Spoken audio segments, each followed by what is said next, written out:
modern day masculine man, take one. Ooh, what makes a modern day masculine man? When you drink your liquor straight, a modern day masculine man.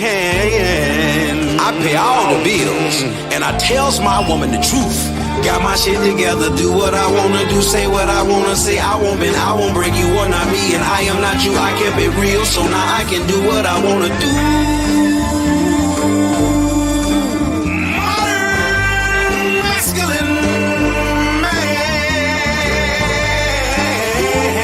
Welcome to Man School. Welcome to the Modern Masculine Man Podcast, Mitch. Woo!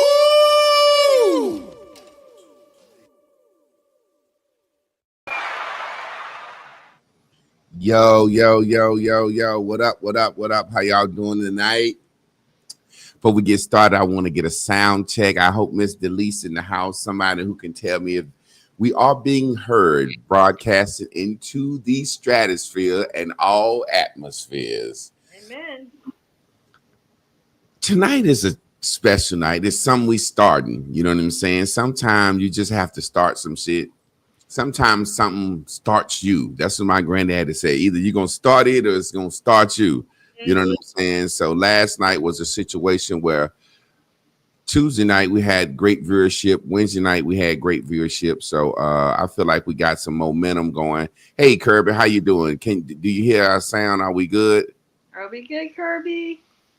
So I feel like we had some momentum going. So I said tonight, let's keep it moving. Let's keep it moving. Let's see what happened. Whether you and this is the thing when you do something like this. In real life, I want to talk about something because we're gonna get into a subject because we're talking about the soul of Black folks tonight. You know how they say you can feel something in your soul, right? Yes. You can feel something in your soul, so-called. These are euphemisms, rhetoric sayings that we say. So, for example, I'm gonna use it how we talk. Okay. I felt it in my soul that we should go live today and keep the momentum going. And even with having one or two or three or four people on the panel, however many come on, it's a situation where it's kind of like, let's move on this, right? Yeah. Again, today, what happens? The spirit started talking to you. The spirit, the voices you can't hear, the thems, the days. Yeah. And oh, it's Thursday night. It's Thursday night football. Ain't nobody gonna tune in on Thursday night football, right? Right. That self-doubt that you hear. That remember we were talking last night, we were talking about that negative self-talk. Yes. You said something last night before we get into the conversation. I want you to really explain a little bit further to the people. Okay. That negative self-talk all day today. All day today. I say it all the time. You can choose to watch a movie, Yes. or you can choose to watch a nightmare. And it's literally up to us. But either way, you don't know what's going to happen, right? Right. Yes. So I today, instead of choosing to watch the movie the whole day, we going live tonight. We having our first round table. It's gonna be great. I could choose to think that, right? Yes, of course. Or I could choose to think, man, it's Thursday night football. It ain't gonna be a lot of people here, right? Right. And it's literally my choice. Mhm. But either way, I don't know if I'm right or not. No. Last night you said it's hard for you to treat a man well when you're in a certain phase because of the negative self-talk that you put on yourself, because you won't even treat yourself right. Can you delve more into that and give the people some examples of being unforgiving of yourself and not choosing to treat yourself right? Because I got it and it sounded so good and I feel like we glazed over top of it. But I think people in general need to know some examples, and I'm going to give some examples of myself when I know I don't treat myself well. And if I don't treat myself or love myself, how can I pass that on to somebody else? Can you delve into that a little bit more for me? Absolutely. Welcome, everybody. It's your coach, Carla Nicole. I do readings, I do coaching, so feel free to reach out to me. Here's my number, 844-594-7366. You can text me, call me if you need coaching. Now, in answer to your question, I'm so glad you brought this up because I think I am going to nosedive into this topic. And I think I'm going to call it honest soul talk. What do you think about that? Bam. I like it. I like it. I like it. Because we're talking about the soul, and tonight we're talking about the souls of Black folks. Yes. Well, I think what's hard, and I think I talked about this last night. What's hard about us is we have a tendency to have conversations with self in private. Now, if you can remember when we were young, a lot of people would be ridiculed for talking to themselves. Like, who are you talking to? Oh, I was just talking to myself. Don't pay me no, never mind. Oh, I was just talking to myself. And people don't realize that when we kind of shove it off or we act like it's no big deal, we really don't realize the power of words. Yeah. I'm honest, and you know this because you're a wordologist.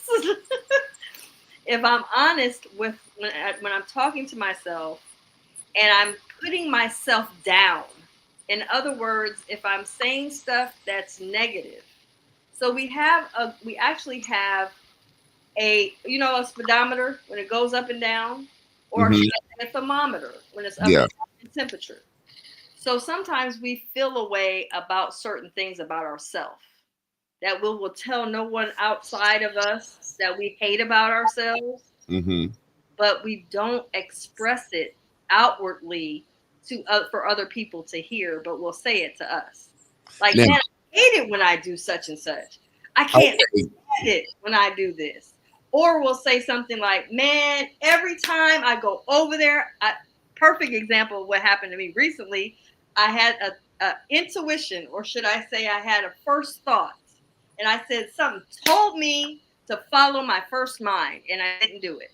Those are negatives that we tend to put on our soul, and we have a tendency to feel a way about that. And so, for instance, when you're in a love affair, or your children bring it up, or your coworkers say something to you in line with what you already say to you, have a tendency to feel a undeniable sense of grief, embarrassment, disappointment, hurt, and we begin to shell and close in on our spirit. So what we do with that is we become unforgiving, and we get cold inside ourselves. We do a soul freeze inwardly by hating certain things. And mind you, when we use the word hate, we're thinking we're glassing over it, or we're thinking the word hate really isn't that bad, but it really has an energy when we say, I hate something about myself. Yeah. Okay, so when we say that word, we could say, this is something I need to change. This is something I need to reconsider. You know a lot of words, Javon, so you know how to come up with a different way to say it to yourself, but we're very lax in how we talk to ourselves. So we'll just say, I hate that stuff that I do, or I can't stand it when I forget such and such, or I don't never do something right. But also we have to think back to childhood. What we were told when we were young. It doesn't necessarily have to mean it's by a parent, but it could be. But it can also be something we overheard about ourselves, and we internalized it. Because when I was young, I was in the first grade. I'll never forget it. I was sitting in the back, and I could hear my teacher, Mrs. Graham, tell my mother she doesn't follow directions. I said, oh, really? She doesn't follow directions well. And that small little thing went for years of me believing it. So it was a belief I developed from just hearing it or overhearing it, and then internalized it. And then whenever I would fall short on making on somebody telling me to do something, and I fell short in an evaluation or in a relationship or as a parent, I started to fall deep into this shell of going right back to when Mrs. Graham said I didn't follow directions. I think a lot of people don't realize I have this concept called seventh grade self. And I'll never forget, I ain't going to say who it is, but a person close to me flunked the seventh grade. They failed the seventh grade. And they really didn't fail the seventh grade. It was a situation where their mother, the principal basically said to their mother, send a letter home. I was with them. We got off the school bus. He snuck and opened the letter as if it wasn't in an envelope. So once he opened it out of the envelope, he put a staple in it to try to seem like that's how it was sent home. And we read the letter, and the letter basically said, your son has not made satisfactory progress to pass the seventh grade. However, he went through some things this year. I believe if I pass him to the eighth grade, he'll do well next year. I'm put him in a certain teacher's class, but I want to have a meeting with you to discuss this so he can go to the eighth grade. His mama looked at him and said, I ain't going to that damn school. Your dumb ass is going to stay behind a year. I remember it clear as day. And I think the mom was trying to show him a tough, hard lesson. That's what I'm thinking. Now that I'm an adult, I think she was trying to show him a tough, hard lesson saying, I ain't going down to that damn school and bail you out of this situation. I'm going to let you fail for whatever you did. But when she put that with your dumb ass, this person, I'm not going to say who they are. Right. This is about 4 years ago. We sitting around having some drinks, chilling, and he break out fucking crying as a 47-year-old man talking. That pain, man. That but pain. let me tell you how. That's what we talking about, the soul. You said that scar, and that's what we're gonna get into, because you know I'm a teacher. I'm setting up that scar. Yes. And I just remember we sitting around drinking, and we was gambling. We was playing Tunk, and I said something that triggered him. We was playing Tunk, and when you drop your cards to win the money, you have to add your cards up. And he dropped his cards, and in playing Tunk, 13 and under is automatic. You know what I'm saying? And then no, under 13 is automatic, and 13 is double. If you get exactly 13. Okay. So he dropped his cards. He said 13 double money. And you know, we count behind him, and it was really 12. So we said, ain't no double money. You burnt your pot. You added it up wrong. Mm-hmm. And whoever catch him get to keep the whole pot, and he has to pay them. Okay. So I caught it, and I just bust out laughing. Got your ass trying to drop all fast, ain't counting your shit up, can't add worth a motherfucker. Oh, Lord. And boy, that shit turned into a fuck you mean I can't add, blah, blah, blah, blah, blah, blah. And I was like, nigga, you ain't add your shit up right. You know, we drinking at this point. I don't give a fuck. I ain't thinking about your past. I said, you ain't add your shit up right. Give my motherfucking money. And he like, well, I'm going to give you your motherfucking money, but you ain't got to call me dumb. I said, ain't nobody call you dumb, motherfucker. And he was like, you know, I don't like nobody calling me dumb. And I said, nigga, I ain't nobody call you motherfucking dumb. You keep saying I call you dumb, I'm going to call your dumb ass dumb for real. Right.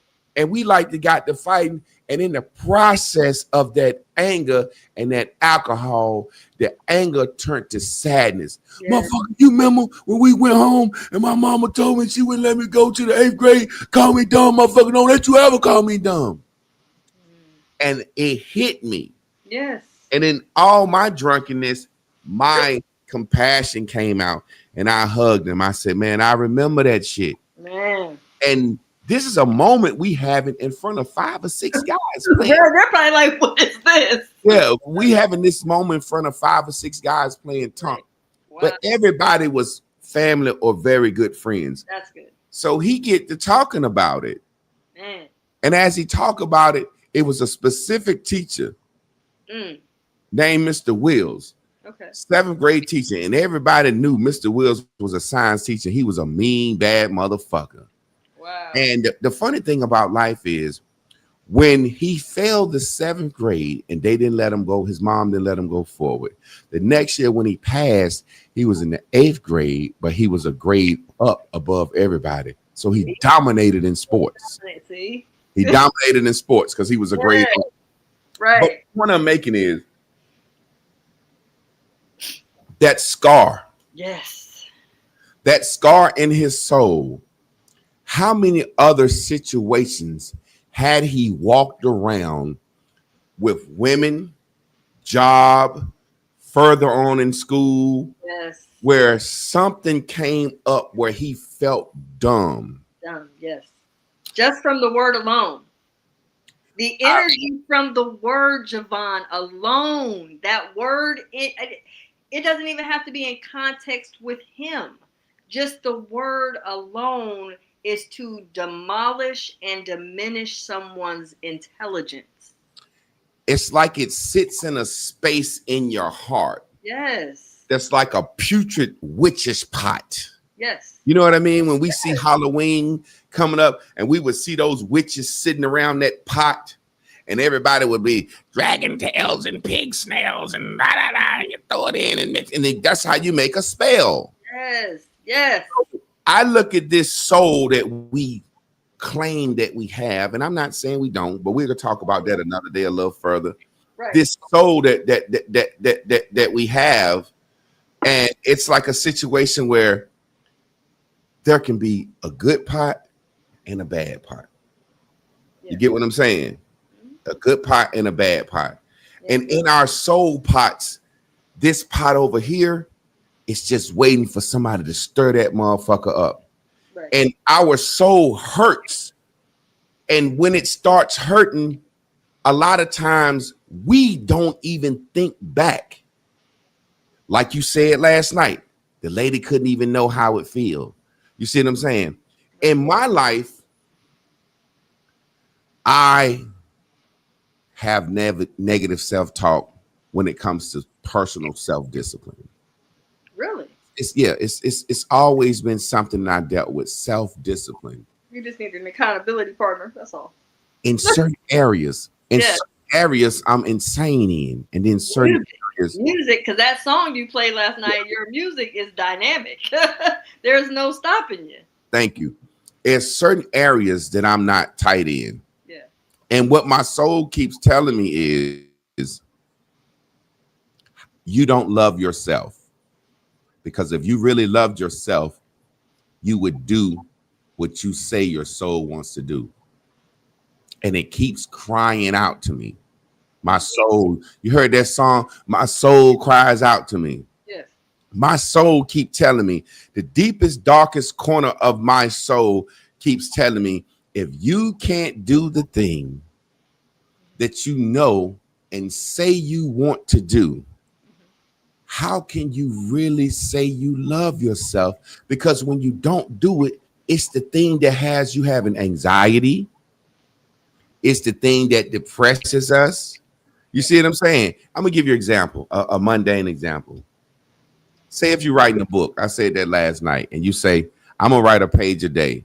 Yeah. And if you don't get up in the first thing in the morning and write that page and make yourself feel good and get that on out the way as your day go, is more shit just gonna stop you. And then you start having anxiety. Yeah. And then you start questioning your whole book. Because I didn't write that page today. Mm-hmm. Are you saying that's the thing in us that our soul is calling out to us? I want, because we doing the soul the soul readings and stuff. I just wanted to get that out there so I can have a perfect understanding of what you and what we agreeing our soul is. What I'm telling you is this: that is your shadow self, because the soul, there's a self. And then there's a shadow self. So you got to remember the confidence. We're going to have to take a soul travel or a soul trip down memory lane to where you had. This is not something new for you. This is a pattern from something. So something that you always wanted to do, you didn't do it. And so your soul will go into default. So default is the shadow self.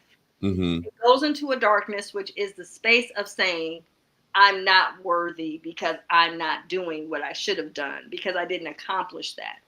But instead of saying that to yourself, we have to counteract that in order to counteract being human, because that's what we are. We're human. Mm-hmm. We're going to make mistakes. We're going to fall short. We're going to not be perfect every time. We're not going to hit it every time. You're not going to have a song like you did last night every single time. Mm-hmm. There's going to be songs where you're like, damn, that didn't come out right. We got to go back and do this verse again or whatever. Yeah. It's going to come a time. But I notice when you're talking about your music, you have a lot of patience with it. Mm-hmm. When you're talking about your book, you don't. Mm-hmm. So that tells me it's something in you that you have a high standard on the book writing, because we keep bringing this book up. Yeah. So what I think it is I don't want my book to just be on somebody's desk. I want them reading it and I want to get feedback and I want people to enjoy it. Well, all of that will happen, but first you have to have a lead up in confidence in that area. That's all it is. It's not that you're not an author. You already are. You've been doing all this talking. That's author work. You've been writing. You've been doing Bears and Bubbles. You've been doing a lot of stuff. So you're not giving yourself credit with already your accomplishments. You're just falling short with completing the book, but yet you're not falling short in the music. What's the difference? Only you can answer that. But okay.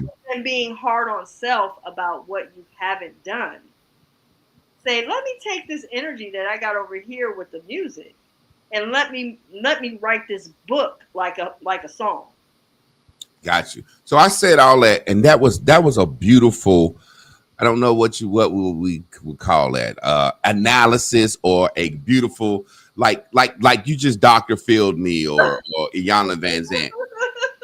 But I was hoping you would I was hoping you would do that, and I was hoping you would do that live on camera so that our people can have an understanding of what the message is tonight, the souls of Black folks. Yeah. What is it, and what are the events that happen to us that would make us question our soul? What is it? What prompted this discussion was Charlie Kirk. Yeah, his assassination. And Black people are celebrating online. And Black people traditionally have had a certain level of class, a certain level of, I don't even know what word to try to use, just a certain level of humanity. But we didn't do that. No. Like our elders didn't do that. We didn't do that. We've gone through Martin Luther King dying, a hero that we love. We've gone through seeing John F. Kennedy dying, a hero that we love. But when I think Kennedy died before Martin Luther King, didn't it? Or was it Martin Luther King then Kennedy? I can't remember. I think it was Martin first, and then okay. Yeah. But in the process, what I'm saying is, I don't believe Black people cheered when Kennedy died. You see what I'm saying? Right. Point I'm making is,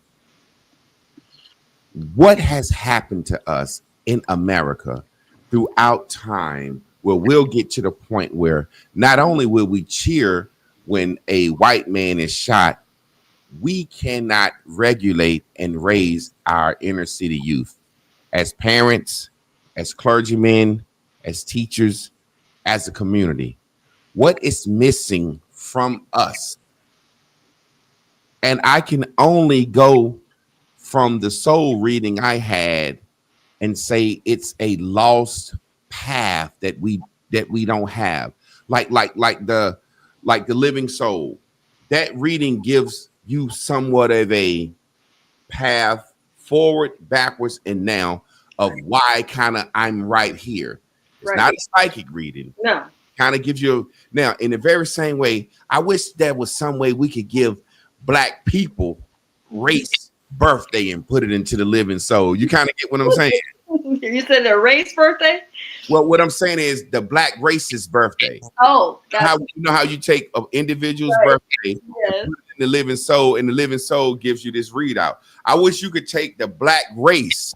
Mm. You kind of see what I'm saying? Yeah, and when we were born, when we came to be. Yeah, exactly. When we came to be, put it in the living soul and get a shootout. Now I know we can't do that, but just to get going, I want you to give me a soul reading. You know what I'm saying? Hypothetically. Right. Meaning explain where we are in the context of what I just said. Can't raise our own children, clapping when somebody die, can't get along with each other. Explain, do you get what I'm saying? Kind of via the soul reading, like why you think we like that, but use living soul as, you feel me? Yeah, because there's a lot of ebbs and flows in the universe right now. We're in a actually we are currently in, matter of fact, I was just looking at our seasons. So we can use the living soul tonight.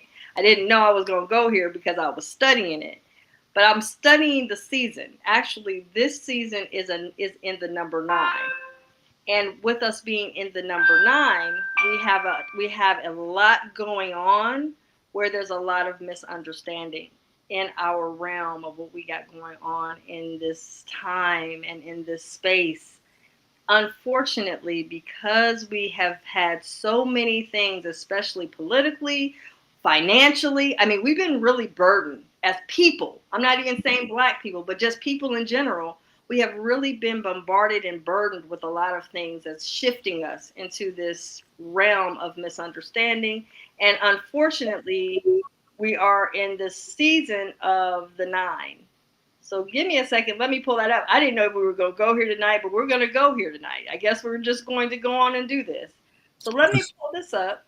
Give me just a second, because I want to give you accurate information. I don't want to just bypass this, because that is an excellent question. A lot of times we forget how powerful the numbers really line up and give us some data. See, the truth of the matter is, it's not always easy to just look at something and say, oh yeah, it's this, it's this, it's this. It's like, no, let's really look at the fall season, shall we? So right now we are in season 9.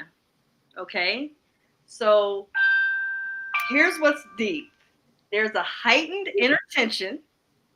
All right. Are you following? Yeah, heightened inner tension. Yes, meaning our inward push and pull is off in our gravity.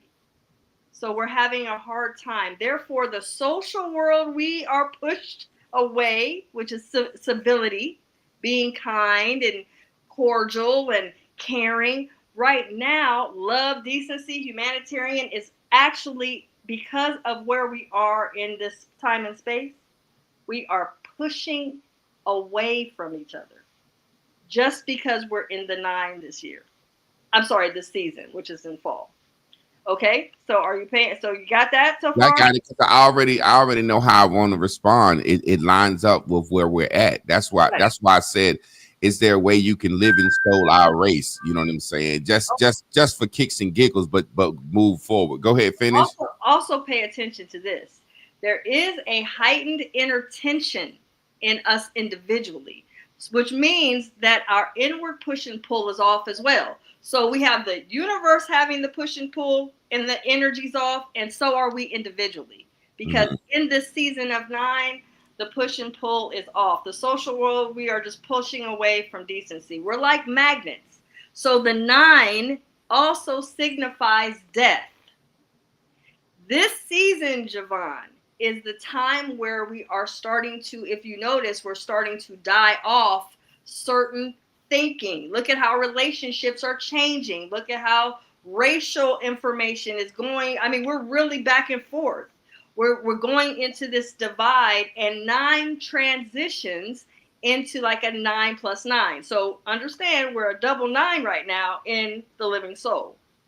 So all month is heightened in extremes.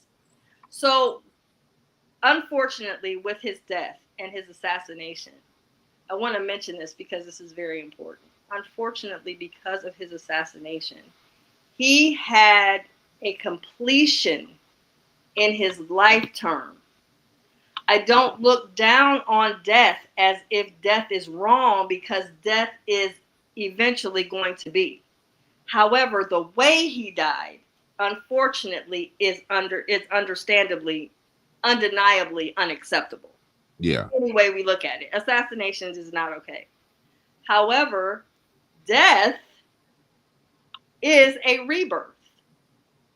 So in the celebration, don't celebrate the man because of his opinion and his stances and who he was and what he stood on, but understand he did complete what he was supposed to complete, even though he left the planet in a very unearthed way. Yeah. So I wanted you to break that down so as people watching, we can understand the living soul, because as we move forward, we're going to be talking about it a lot. And Yes. putting it in the context of this situation. And Right. it lines exactly. I just wanted to see what you thought about it. And because the thing about it like this, Yes. that inner tension that you're talking about, Yes. Black people are transitioning, like for real. Black people are right on the cusp of saying it's time to get off the Democratic train and hop on the Republican train. And what did I say earlier? That's the point I'm making. Yes. There's something going on in us as a race. Yes. That's realizing we have to do something different. And anytime you get to the point where you realize you have to do something different, you get edgy. It's like starting a new job. Right. You know what I'm saying? You could be tired of the job you have and you own it and it make decent money, but you get to the point where you're like, I want a new job. You start looking, you find something, you get excited, you get a call back, you get dressed up, put on your cologne, perfume, and you go to this new job interview and you sit there and you sell yourself. You sell the hell out of yourself. And then when they tell you you hired, you get nervous. Right. You start thinking about what's happening new that you don't know what's going to happen. Yes. You start thinking about how I know what's good on this job. I'm settled in and da. Now I got a new job. And then you start doubting and you say to yourself, I remember when I wanted the job I got now so bad and was praying for it. And now I got it. And now I'm moving on. Yes. I think that's where we're at. And that tension that's building up on the inside of us is basically a situation like I was saying with that guy and the word dumb. Yes. Black people want some victories. We want to feel like, hey, listen, we won.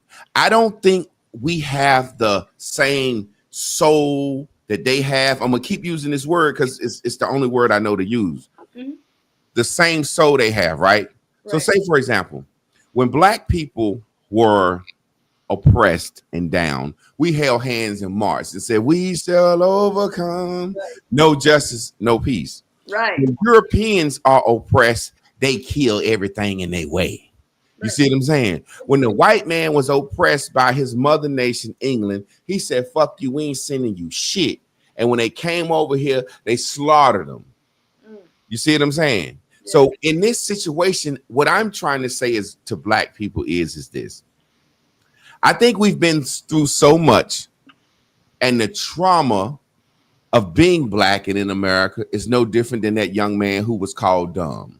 And I think we go through situations like Trayvon Martin, Sonia Bland, Yeah. Mike Brown, George Floyd. We'll be here all night.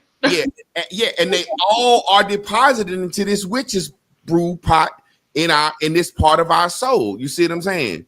And it's like we have a situation now where it's like white man got shot. We don't know a lot about him. We just know he got some racial sound bites. White man got shot, racial sound bites. We like, he fucking deserved it. We got a victory. We won something. It's like when OJ got off. Black people were excited. And white people were crying. So I think we at a state in our life where Black people don't know how to voice how our soul is really feeling. So No. when you don't know how to voice how your soul feeling, it's like you said last night, you get so frozen, you get so cold. And I think that's where we're at. I think Black people need to just say and admit in our heart, but keep it to ourselves. Hey, I don't know a lot about that guy, but I know I seen him say some racist shit and he got shot. Yeah, I'm a little feeling like we got a symbolic victory, but I know deep down that ain't how I need to be. No. Well, and I want to also remind you that in the living soul there are elements. So we have currently elements that we also have to pay attention to during this season. And currently, the metal, the fire, the earth, wood, the air, and the water are all elemental truths that's going on inside of the actual universe right now. So right now, fire is high, which means it's equaling change. Okay? Metal equals clarity and cancellation. So currently there's a moral shift going on in the earth effect. So now understand this. Remember I said there's earth, wood, there's air, there's right now no air is going to be in the elemental force of our universe right now. So we are all suffocating. Right now is the time for you and I that are doing teaching that is really here to give inspiration, to help to teach, is the time, because elementally there is no air going on in this season of the fall. So people are really dry. I'm talking about dehydrated. And let me throw this in while you're saying that. White people, they are feeling the same way. All the races are feeling the same way. It's like you can tell the building of bubbling of something, and everybody is kind of sitting back like, what's going to happen? Not wanting something bad to happen, but wanting something to happen just so we can see what happened. It's like, you ever notice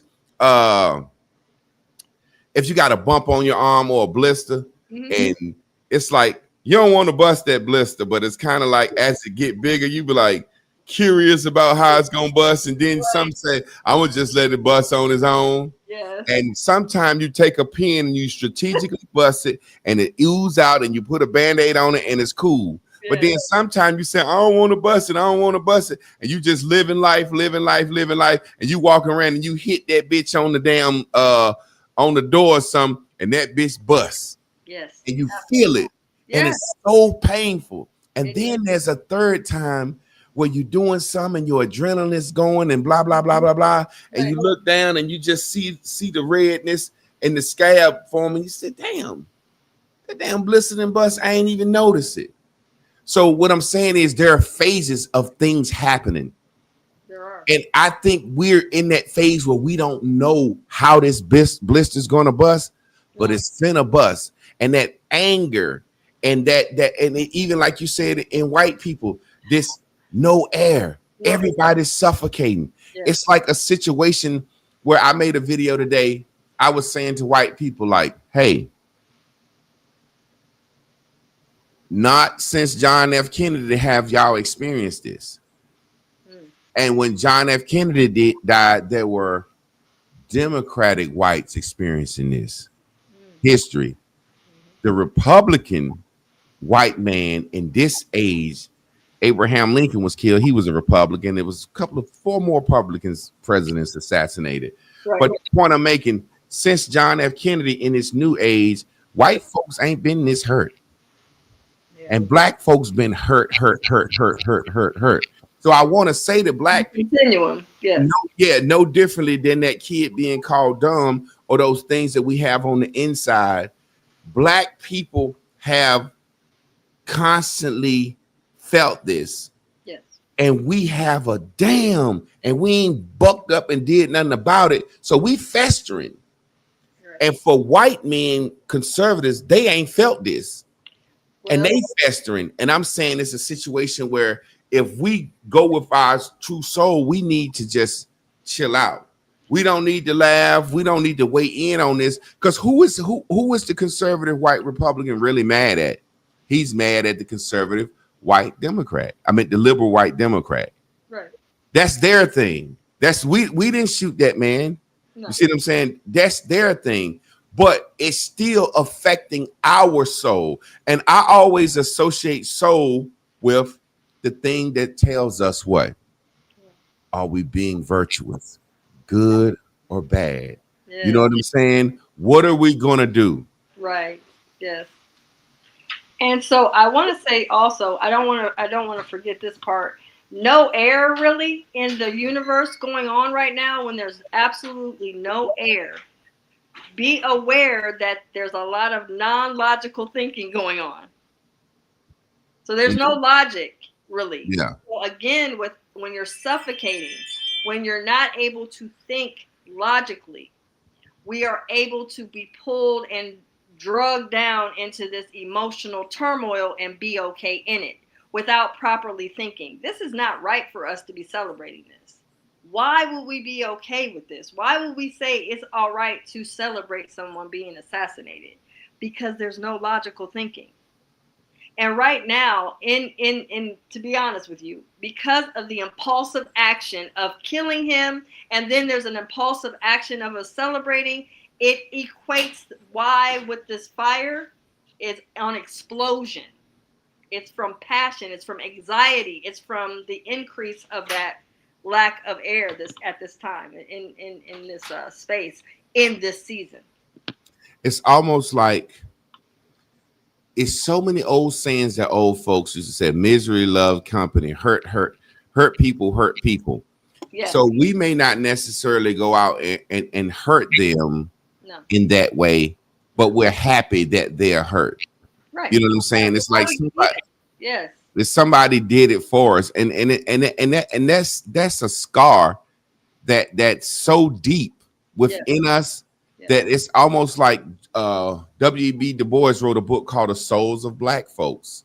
And white people received it because it was a real book, and some black people say he was cooning, but he was basically saying that no matter what you do to us, our soul is so pure, we're always going to maintain our integrity and our morals. Think about this. There was a time, now don't get me wrong, there was some uprisings and stuff, but there were a time when I wish I was alive during that Color Purple movie time. You know the movie Color Purple? Yes, I know it. Definitely. Now just go back to how they dressed. You know what I'm saying? Black people, no matter what we was going through, we was looking motherfucking good. And we had a level of pride and class about us. I remember growing up, and I used to see my grandma get dressed from bottom to top. And not naked, but my grandma would be like, boy, come zip my slip up or zip my dress in the back. You see what I'm saying? So seeing my grandma come through the kitchen out of the bedroom, she would have on her panties, then she would have on her stockings. Stockings pulled up almost to all the way up here. Yes. Yeah, I'm painting a picture. Have a stockings pulled up all the way up to her breast, big old thick, hard, heavy bra. Then she dropped that slip on. Baby, zip my slip up. Then she put on her dress. Yes. Now, grandma wore stockings because, it's a side note, hair has always been attracted to men. So old women didn't shave their legs. They wore stockings that was the color of their skin so you wouldn't see their hairy legs. So she have on these stockings. Then she put on this dress. Then my grandma have on a hat, a shawl, a jacket on with some gloves. Yes, and then might have a little hat with the little thing. Man, just the way they cared about looking in the midst of all that pain and suffering and hard living they was doing. It was pride. Yeah. And think about this, what you say about the soul and the scars and that shadow self. Yes. They were coming out of slavery. So no matter how bad we thought it was for them, that group of people was stepping high like, shit, we coming out of motherfucking slavery. We ain't slaves no more. You know what I'm saying? There was a pride, yes. Yeah, and then I look at us now and it's like, with all these college educations and everything we got going on, the pride that we used to have, it's almost like it goes as far as to say, my granddaddy said, even Trav was saying the other night, the more educated we get, the more evil we get. Cold. And I always say the freer we get, the more crazier we get. And I liken it to the LBGT. I liken it to time in history, because I like to talk about history, because Right. the white man, when he built this country or took this country and forced people to build it for him, Mhm. he didn't even let his own wife and mama vote and have a say so. You know what I'm saying?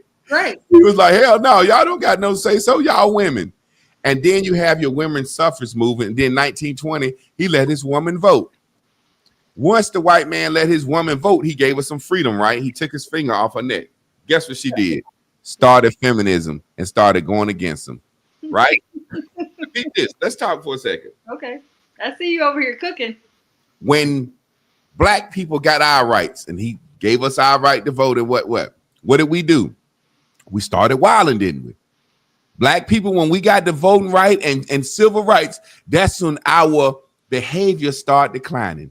That's when niggas start being created. You see what I'm saying? Mm-hmm. In the very same way, Right. once gay people got the right to marriage, didn't they go crazy with it? Gay people went from lesbian and gay to bring in the bi, bring in the L's, the T's, the G's. Now we got 10 genders.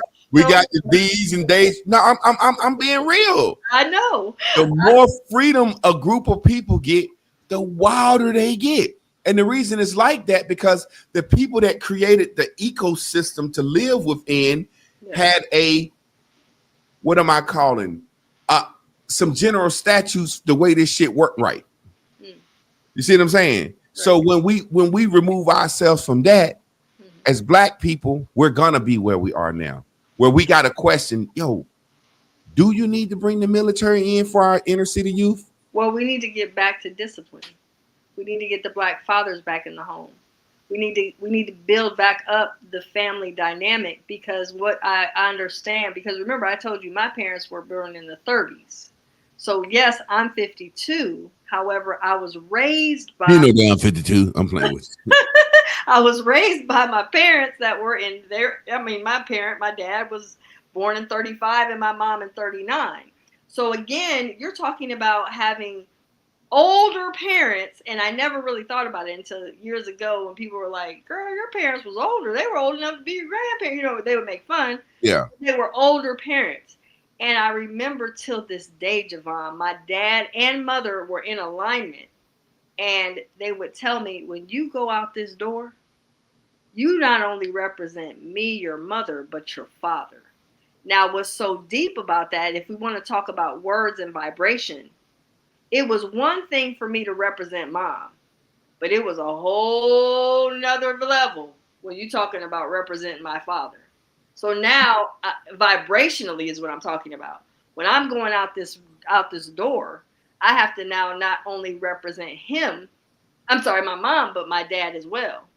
So that always carried in my spirit, my soul, my heart, and mind.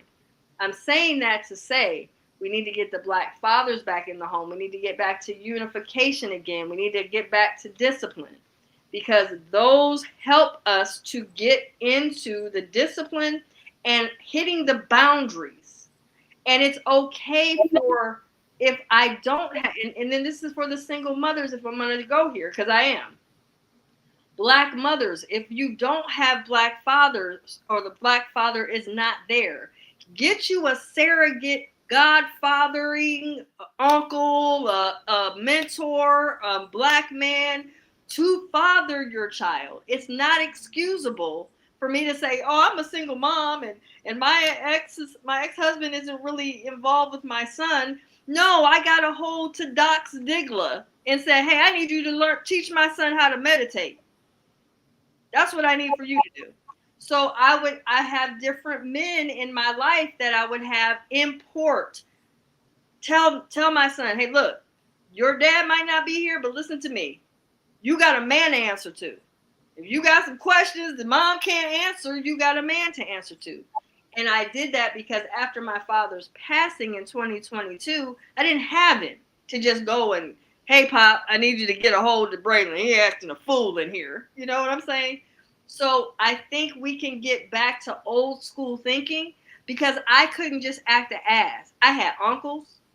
When my father died, my uncle came from here came here in Ohio from New York. He left his home and came and checked on me, stayed with me for 2 weeks to just kind of make sure I was okay, making sure the kids were good.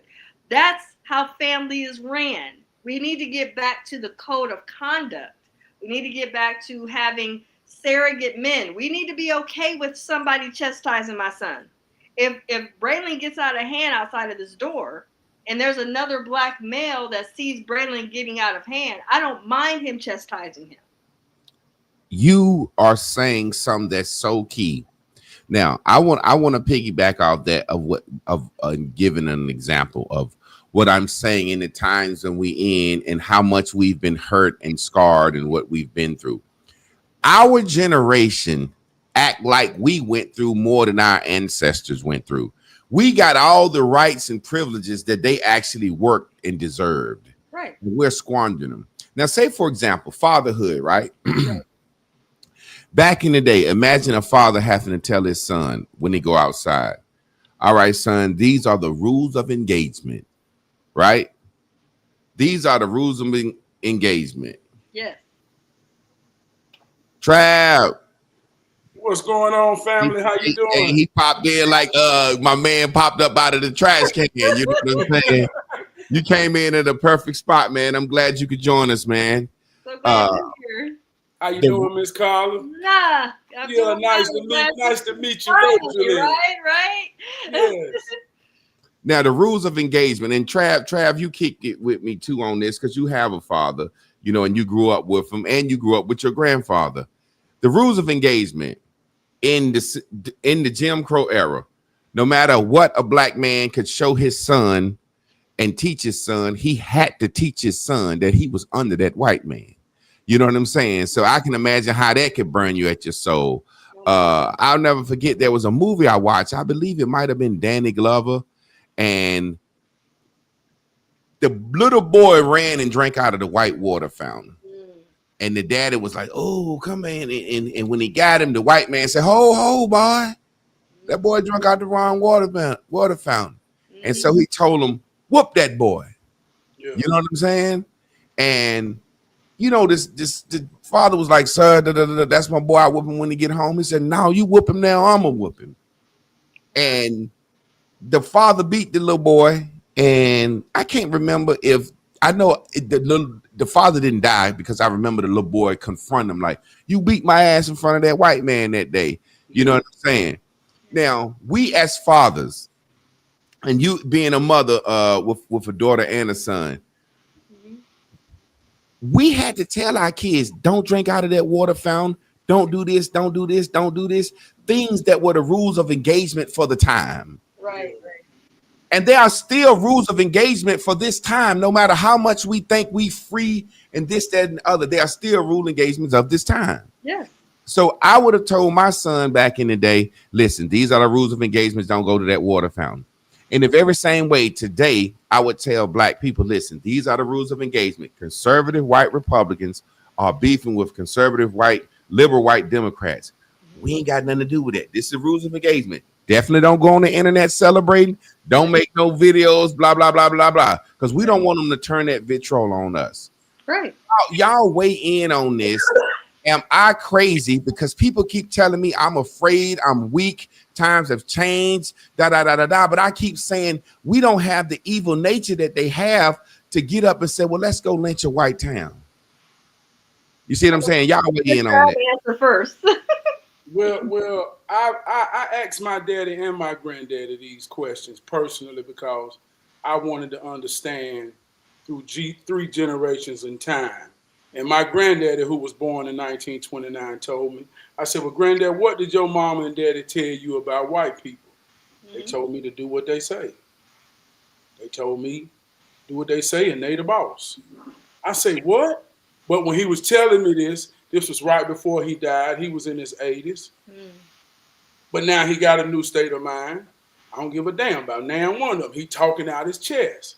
So he had a son in 1955 that grew up in Jim Crow that got exposed to white people when they desegregated the school system, which is my daddy, who was prideful, who had that 70s black pride. But one thing about the what you say, the engagement, we all know it is just being humble. That's why we tell each other now, be humble. The most dangerous, fearful situation for a black man is to be confident in the presence of someone who will feel insecure about themselves with power. It's the most dangerous situation that my daddy and his daddy could be in. So they simply told us to be humble. Boy, don't you ever be nowhere letting it be known you the one. Because that'll make people feel insecure. And when people feel insecure, they say everybody see the glow, but everybody can't handle the glare. And they'll put that thing out, and you might not make it back. So still to this day, I hate the word being humble. I hate it too. Because it's two different times. I hate that word. But I hate it because there's no point, there's no moment, there's nowhere that I'm now here that I feel I'm least important than anything. What's your motto, Crab? You always say it. What's your favorite motto? Because I've been piggybacking off of some of what you say. I'm like, he says ain't nobody above the bullshit. That's my favorite one. Yeah, you gotta know it. You better know it. But it's another one you always say that I love hearing you talk about. Like, what are you? You say, It's my other favorite that you always say, who are you? Or you always ask, how important are you? Or something like that to that effect. And then you say, if you're not important, then you shouldn't be here. And it just, I love it. But I hate the word humble. Yeah. And I hate it too, but I get it in that time. Yeah. It depended on making it home. You know what I mean? Yeah. But we're in a different time. And like you say, that's what's crazy now on social media, and ideas outside of real life. Man, we perpetuating so much victim mentality that we think the big bad wolf is thriving. So we talk tough on social media, but these same people who's perpetuating this false sense of black pride change their tone. And I just want to say this at work, because right now I'm feeling that you see what I'm saying? Because that's, man, God, when they order their food at McDonald's, excuse me, is your icy machine, smoothie machine broken down? When you call the bill collector. So the what's the word you say about engagement? The rules of engagement. The rules of engagement is always to lower yourself to not create insecurities around. And I don't know if that's good or bad or right or wrong, but I think that's the soul of us that does that for survival. Wow. And I'll say this, because I think that's powerful what you said. We were talking earlier, Trav, before you joined on, about our self-conversations and how we kind of downplay or we're negative to ourselves, or we have self-hatred conversations with self. And in that dialogue, we have a tendency to get so negative that we lose sight the value of who we are. And really, I want to go to this word, which is soul erasure, where we erase self to make sure that we're acceptable or accepting, which is why I don't like the word that we mentioned earlier. I don't like humble or be humble. No, I'm not going to water myself down. I'm not going to erase myself to make you all comfortable in who I am as a Black woman. I'm just not going to do that. Now, what I will say is I will go out and speak out against nonsense. To celebrate a man's death, I don't like it. I think it's unacceptable and we need to stop. As a coach, I will say that. Now, what I will also say is I understand why you're doing it, but right now we are in our earth. We are in our current state in this season right now. Mm-hmm. In the living soul, we are in the number 9. September is the number 9. It's a double 9 this month, which signifies death, believe it or not. But death also signifies rebirth. Yeah.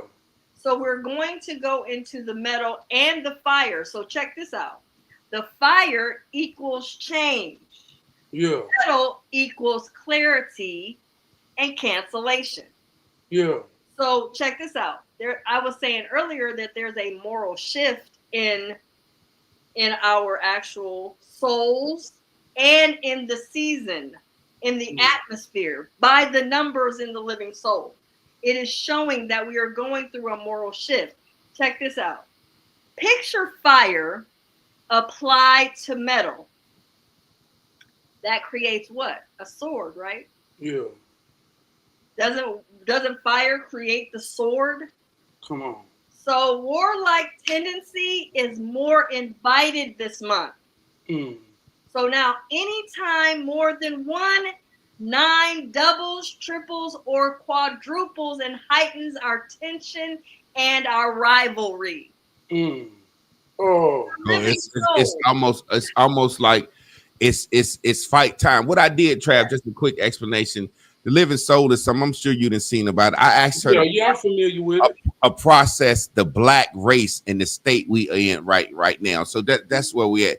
It's funny that y'all was talking about the word humble because it comes from the word humiliate. I don't like it. yeah. That's where humble comes from. We're just and I say this: the most dangerous man on planet Earth is a humiliated man. Yeah, it's crazy because I want to pose something to y'all, and this and I hate that I know this, and I'm realizing this now. God damn, I hate that I hate this, but I have to be honest. Okay. That thing that y'all talking about, humble. Yes. The Bible preaches that as a form of love. Ain't that what we do for our children, our wives, people? You know what I'm saying? It's like sometimes we know we have to damn ourselves down or not to even make it into certain places. So what I'm saying is, it just hit me like to humble ourselves like they had to do in front of that white man back in the day, and how we need to do some now. Is that not a form of loving him, showing him love, loving ourselves and loving our family, because it's what keeps us alive? Like that's what the Bible is trying to say. It's like, what I mean, it's like, God damn, I ain't like how this shit felt. I think that might be a survival tactic, but it doesn't equate love. Survival and love are two different things. If I'm telling my child to water themselves down in the moment of being possibly executed because you're going to get killed if you do this, that is a form of protection. I'm protecting my child to continue on being on the planet. However, when we're telling our child to be a little more subdued or don't go out here and fight and cuss out a cop, we're telling them means of survival, and that's not saying I'm teaching my son to be less than. I'm telling him how to survive. Yeah. And in the survival piece, Javon, we got to remember that sometimes even white people that are disobedient get killed by cops also. So it's of protection. You got to teach your kids right from wrong, and you have to also allow them to understand. This doesn't mean that you're less than as a human being, but this is a part of survival so you can remain here on the planet.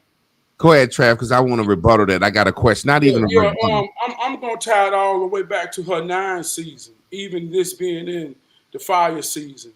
Like we said, we're in a cycle. And even when you really look at the point of it all, whether it's the Bible, whether it's no matter what, if it's truth, it's universal.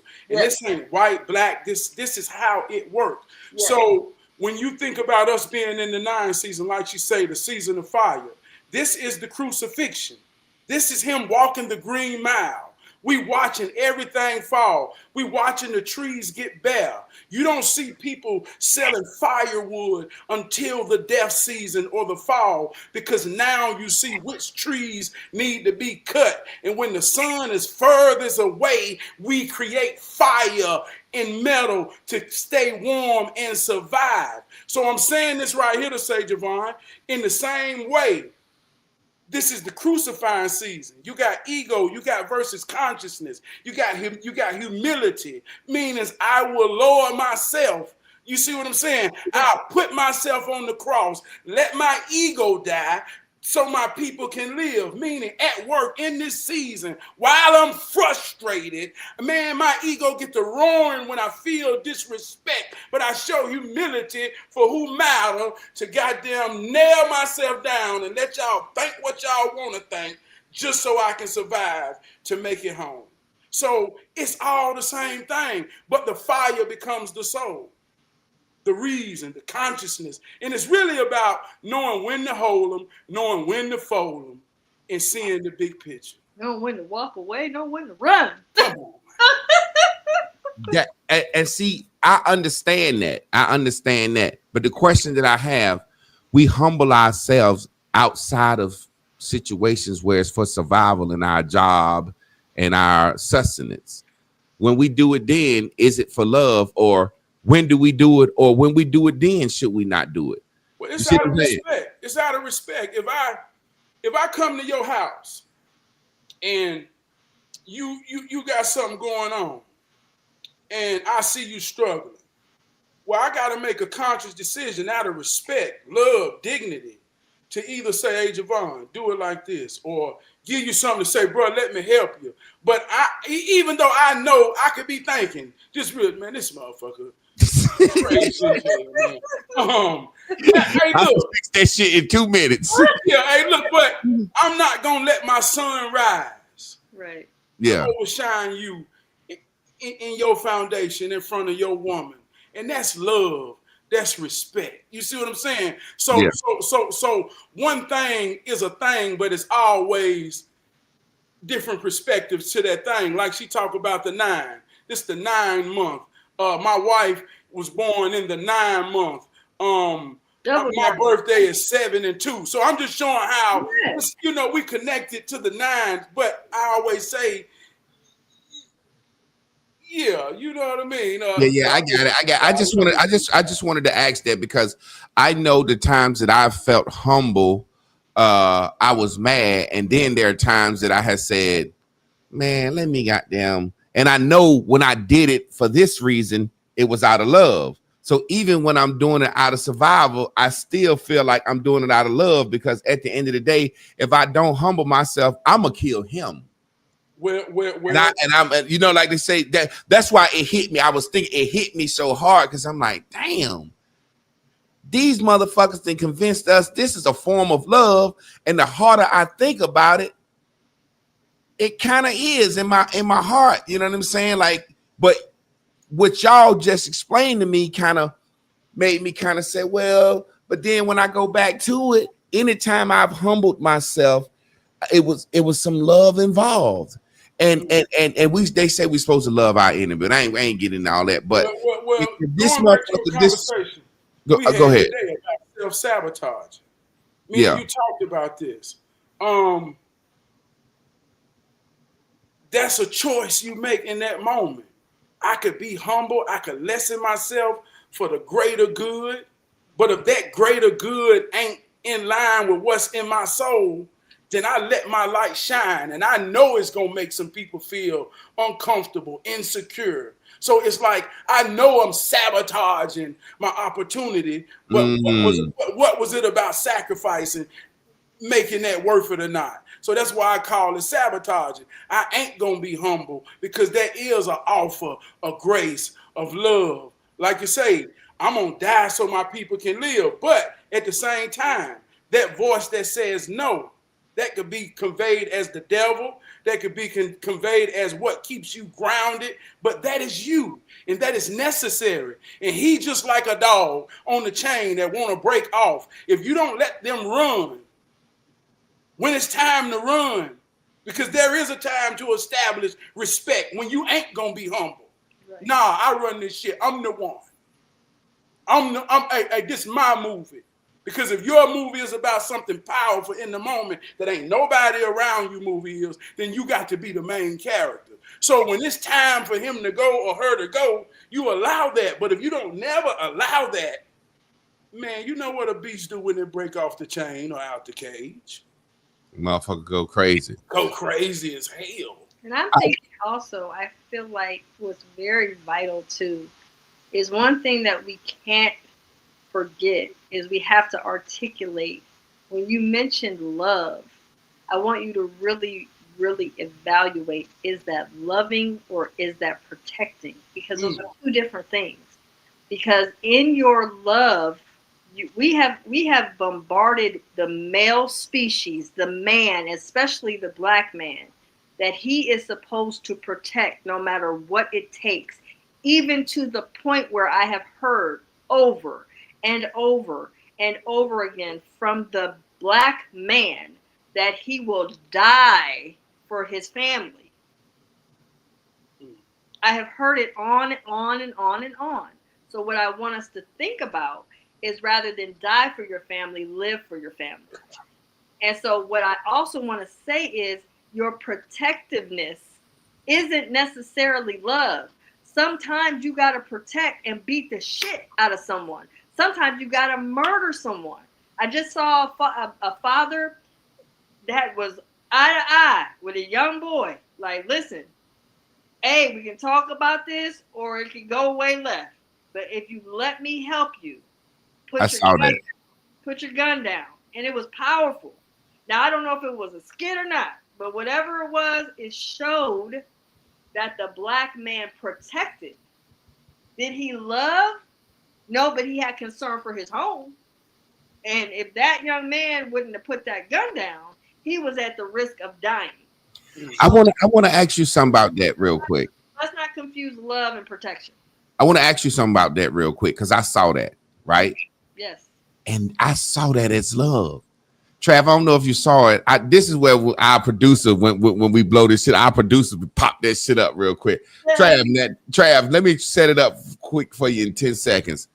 Man looking on his Ring camera, walk out his house. He got the sawed-off pump shotgun. The little boy got a pistol in his hand. He walk out. Hold on, young man. The boy could have shot him instantly.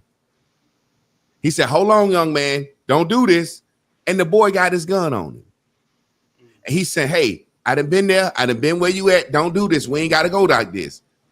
I'm so scared that boy could just, you see what I'm saying? There's a certain level of love right there to me. I just know I couldn't have did it. Yeah.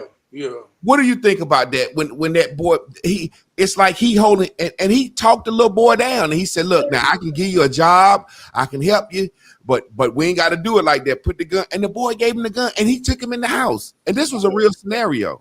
Yeah. I remember that video. But and before you don't want to interrupt your thought, I want you to hold it. But I do want to also say he didn't know his race.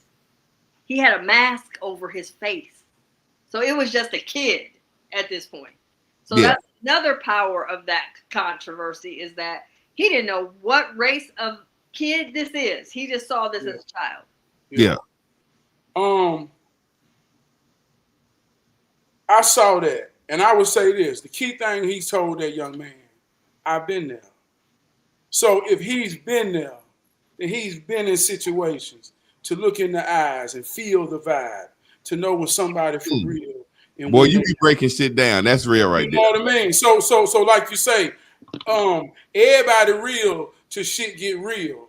Look, I know one thing, I ain't finna be no victim. You feel what I'm saying? If you say you just seen that look in his eye. I know that. I don't want to kill nobody. But ultimately, I'm going to protect my wife and my children, and I ain't finna be no victim. And I give you an example, real talk. One time, my wife saw somebody in one of my outhouses. And she said, baby, you outside? I say, no. And she said, it's somebody out in one of your houses. And I was at Bojangles about a mile away. Look, no, this is for real. And I skeeted off. I forgot. I said, oh shit. Because if someone brave enough to to be on my property while I'm not there, and she said, I'm on the phone. She said, well, baby, don't pull in the driveway. And like I say, I'm a kind of, my size is my size. I stopped before I hit my property, jumped the fence. It was like a movie, and she threw me the gun, and I boom, boom, boom, boom, boom, boom, boom. and I'm tripping like, oh my God, what was that? You see what I'm saying, man? So everybody real till shit get real, and you don't know who you is. Goddamn, hey, look, but I want to say in my conscious spirit, I ain't gonna kill nothing. I ain't gonna let nothing die. You know, I know you.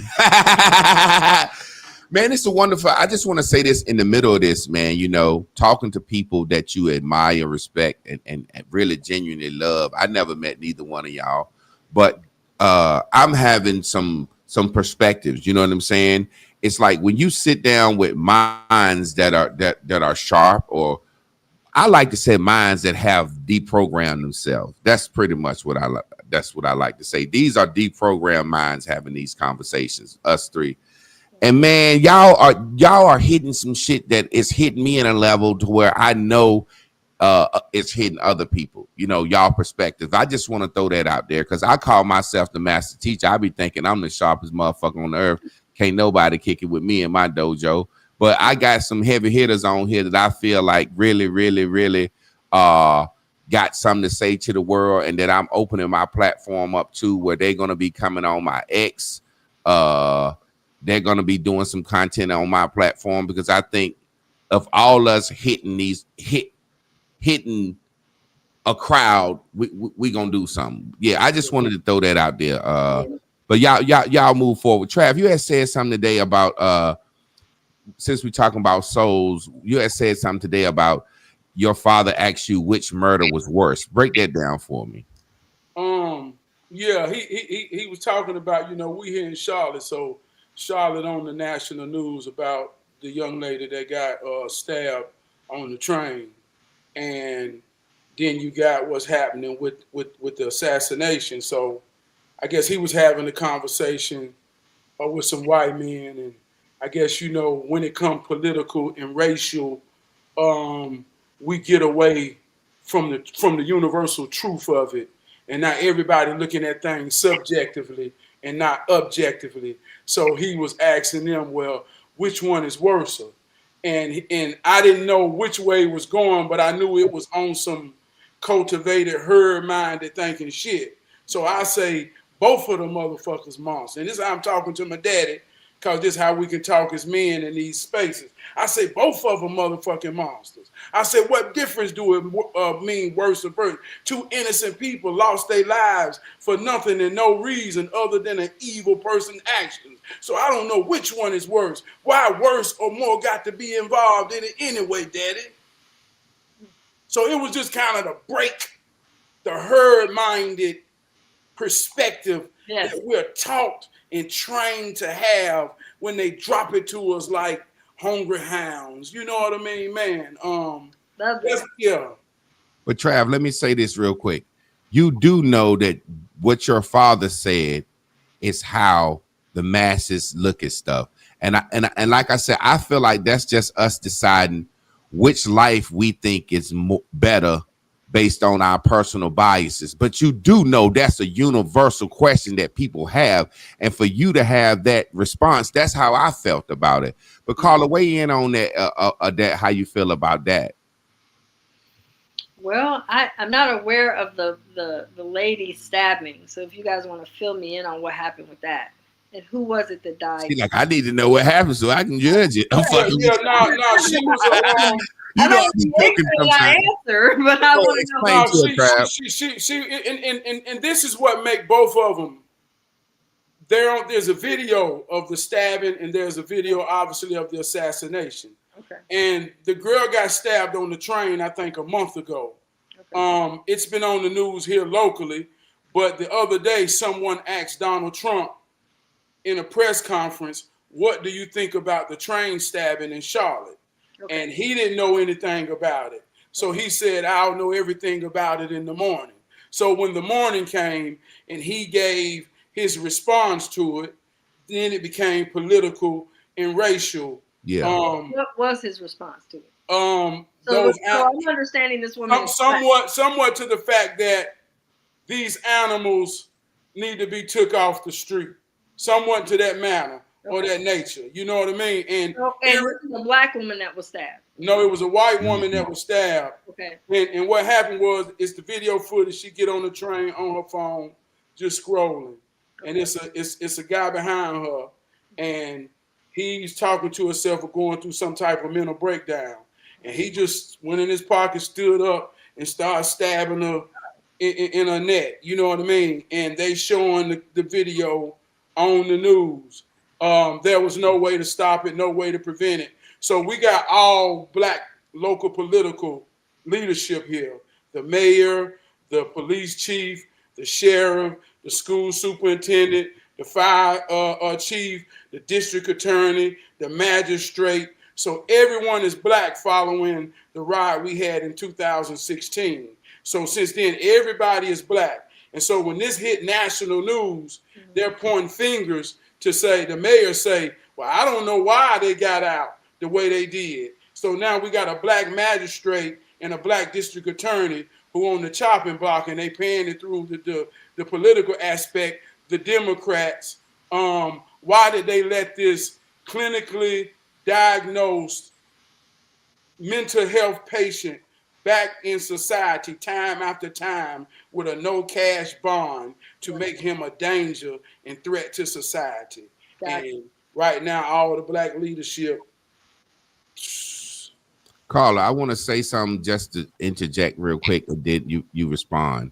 Okay. Notice how society is, and we talk about soul in this time we in, the season of the 9, and blacks and whites.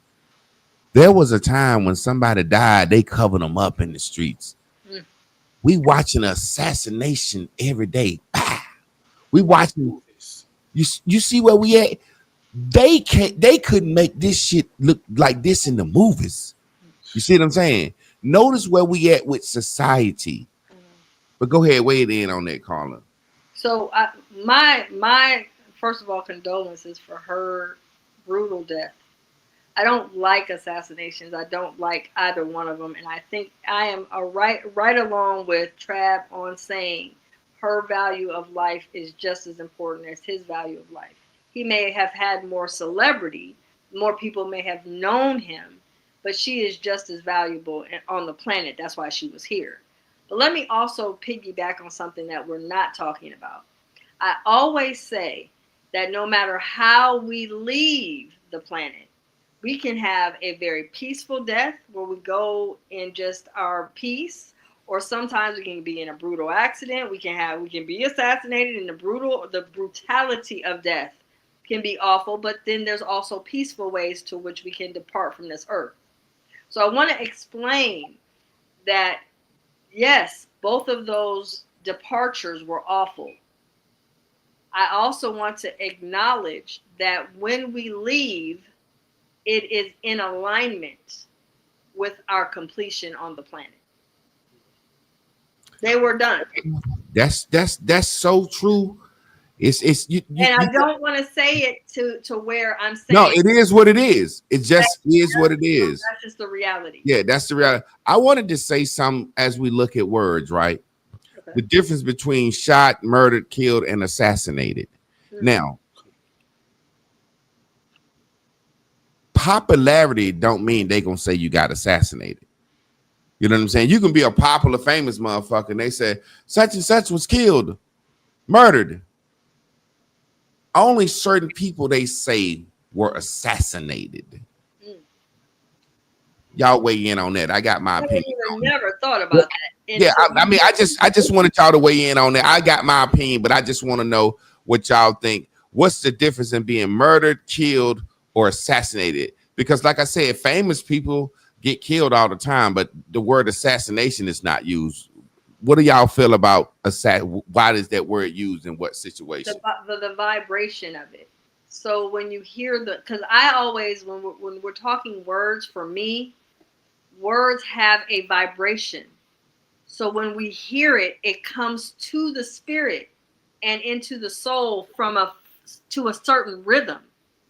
So assassination is a lot longer if you think about it. The elongated vibration that comes on. I did music too. I'm not no dynamic musician, but I did music too. And the chords, the vibration is elongated from the word assassination. That is to make sure not only when you say assassinated, you see how long that takes for me to say it. When I say someone was murdered, that means that's a common man, killed a common man. However, if we say Martin Luther King was assassinated, what do we hear? The elongated vibration of how powerful this person was in their realm of why they were here on the planet. The vibration is big because they covered a lot while they were here on the planet. So I'm not saying that they're less or more. I'm just saying the common man is murdered, whereas the celebrities or the people well known are assassinated. Because of, if we pay attention to the vibration, we understand it's elongated and it carries a longer weight and a lot more heavier too. Yeah.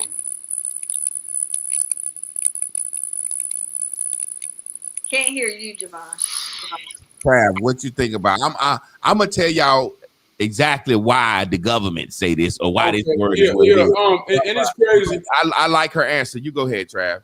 Yeah, I heard the word assassination probably a couple hours ago for the first time associated with it, and I didn't think of it in that way till I heard that word. Like you say, words have connotations, and it made me think. Yeah. But not even to get deep, the root word of assassination is an assassin.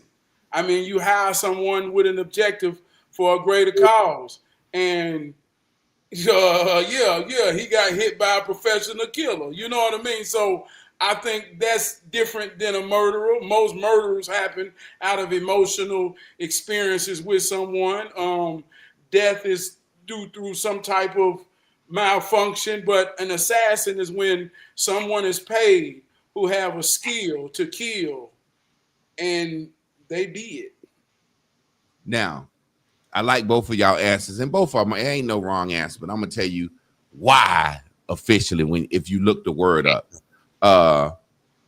You can assassinate someone's character. And what is that doing? Killing. You're killing their voice. If someone is assassinated, they had a powerful political voice that could change the scope of the way the people see things. So that's what the government looks at it. So say, for example, Tupac was he killed or was he assassinated? You see what I'm saying? Now, Trav said you have to have a paid assassin. He don't have to be that motherfucking professional long as he paid. You see what I'm saying? Or killing for any other reason subjective. He killing objectively. And if someone has a powerful enough voice, then objectively they become a problem. This ain't got nothing to do with what nobody feel. This is what got to be done. Yeah. So basically, when a person is assassinated, a person is killed for the political voice that they have. That's why Martin Luther King was assassinated. Influence, yes. Yeah, you have the power to change minds with just your voice. And he did. He did. Now look, Trav, I know since you the word guy, or Miss Carla, I don't want to put you on the spot as the female. Can you look up the real definition for us? And Trav, because you was about to say something. Oh, hold on. Hey, boy, you know I'm so rare. What's the definition you want? Assassination. Alexa, what is the meaning of assassination? Assassination is usually defined as the murder of a person, especially for political reasons or for personal gain. Did that answer your question? Yes. Thanks for your feedback. You can be the most popular motherfucker in the world, but if you ain't saying shit that gonna change somebody's mind on their politics and fuck with that government, your ass got killed. But go ahead. What y'all think about that though? That's crazy how, you know what I'm saying? It's always, you have to be like Jesus was assassinated. Right. Jesus was assassinated. His words were, Abraham Lincoln was assassinated. This motherfucker is ending, you know what I'm saying, a way of life. You know what I'm saying? Look at it like this. Let me finish real quick. The point I'm making is that's if you die by murder, that you want to be assassinated because you live on. That's the point I mean. When they say you assassinated, your voice lives on. You'll be spoken about. Like George Floyd was murdered. He got a statue, but he was murdered because he didn't have a political voice. But go ahead, Trav. I just wanted to throw that out there since we was like sitting here like talking about the value of which one is more evil. And it's like, well, why he got assassinated and why he got killed or shot. Niggas get shot. We don't even get murdered. They were like, Johnny Boy got shot this week. Now, yesterday morning, I had never in my entire life heard the name Charlie. You see what I'm saying? Mm-hmm. In my entire life. Mm-hmm. He ain't never been in my conscience. Now, I've heard damn near a reference to everything he's ever said. Derogatory, positive, logical, illogical, emotional. So if that was the purpose and that's how it worked. See, we'll say, man, they kill a rapper so they can make more money off their album. Well, this is more powerful than the album if we even look at it. Not about us. Not this ain't got nothing to do with us. What if this is truly to spark a white revolution? I was just about to say the exact word. God damn, y'all. Just because you don't know that's their Tupac, don't make them wrong or right. That just ain't got shit to do with us. I ain't never heard of them or give a damn. But as I'm watching them, I ain't even saying he wrong or racist. I see how he kick his judo, but I know if I ever was able to be in a position to kick some with him, you saw a hell of a white man and a hell of a black man. But outside of that, hey, he kicked white man shit. Well, I'll say this. I've been following for years. I've been sharing them. I actually enjoy them and love them. No different than I follow, like, and enjoy Candace Owens. No different that I've always followed, like, and enjoyed Donald Trump. Now, I'm not saying I got a scope of influence or nothing. I'm not saying none of that. I just know everybody that know me know I ain't no dumb, stupid, easily led astray nigga. I'm a very objective thinking nigga. I want to caveat and put a subject out here for y'all because I want y'all to weigh in on this when I'm trying to get black people to see about the souls of black folks. I like the guy because he was honest. You asked him questions. He bought statistics. He was never subjective. Now watch this. As a black man, one of the dopest stories I've ever seen was the movie 300, right? Leonidas, they come, give us earth and oil and water. And he like, look at his wife. She like, fuck that, go to war. You see what I'm saying? That white man in the South, that Confederate soldier. Let me explain to you how I see the story. I want a slave, and I'm an objective thinker. The white man in the South had his way of life. No matter what you say about it, that was his way of life. The American government sanctioned it and agreed to it. And then all of a sudden, Abraham Lincoln in the North and the Union Army said, change your way of life. The military, the Union Army, the military, like Donald Trump talking about sending the military, them white Southern farmers said, get your goddamn guns and come down here and fight and take these motherfucking slaves then. Boy, that's some of the realest, meanest, illest shit I ever seen in my life. That's a hero story to me. I'm not being subjective. I wish we had that in us. These were fucking farmers. They met them bitches at the Mason-Dixon line and fought them off for years. To the point where the North had to say, look, we don't want to destroy everything. We burning up all the goddamn cotton, the corn. We burning up all the now. Look, we'll make a treaty with you motherfuckers. We'll let y'all keep them statues. And we'll let y'all fly y'all flag high. Keep them statues. Let's stop fighting. Because if you keep fighting, by the time this war is over, the whole point the South was here will be gone. All the land devastated, all the crops, all the livestock. You see what I'm saying? Now, when I remove myself and my emotions from that story, That's a story I would tell my sons. Hey, listen, boys, my family owned land. You're going to be a bad motherfucker that eat iron and shit nails to take this from my family. And I think any man would tell his son that. So remove yourself from that. And I'm like, I'm not saying it's great. I'm just saying it's a perfect example of something like Leonidas. We love the movie 300. Y'all weigh in on that for me. I wanted to throw that out there to show what's happening now. These are the motherfuckers you waking up. The sons of them niggas. That's who you waking up when you shot that boy. That's who you waking up.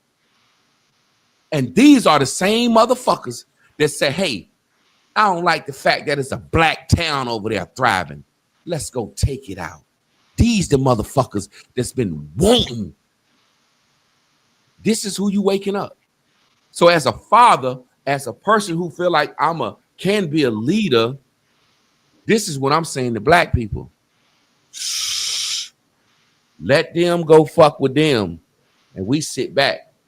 Because this is the first time ever in American history where black people can sit out and actually decide who we want to fuck with. I don't think we look at shit objectively. Yeah. And that's our problem. If I had to make a decision, I'm from the South. I grew up with white boys who had rifles in the back of their truck that flew that Confederate flag that I went to football practice with and spent the night and ate at their house.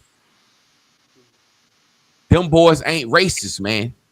Them boys just like that story. That's some heroic shit, man. You fought for what's yours, whether it was slaves or whether it was fucking a football field. But I want y'all to weigh on that, man. That's just something I know I gotta leave. Not even emotional. It's just the story is just so amazing.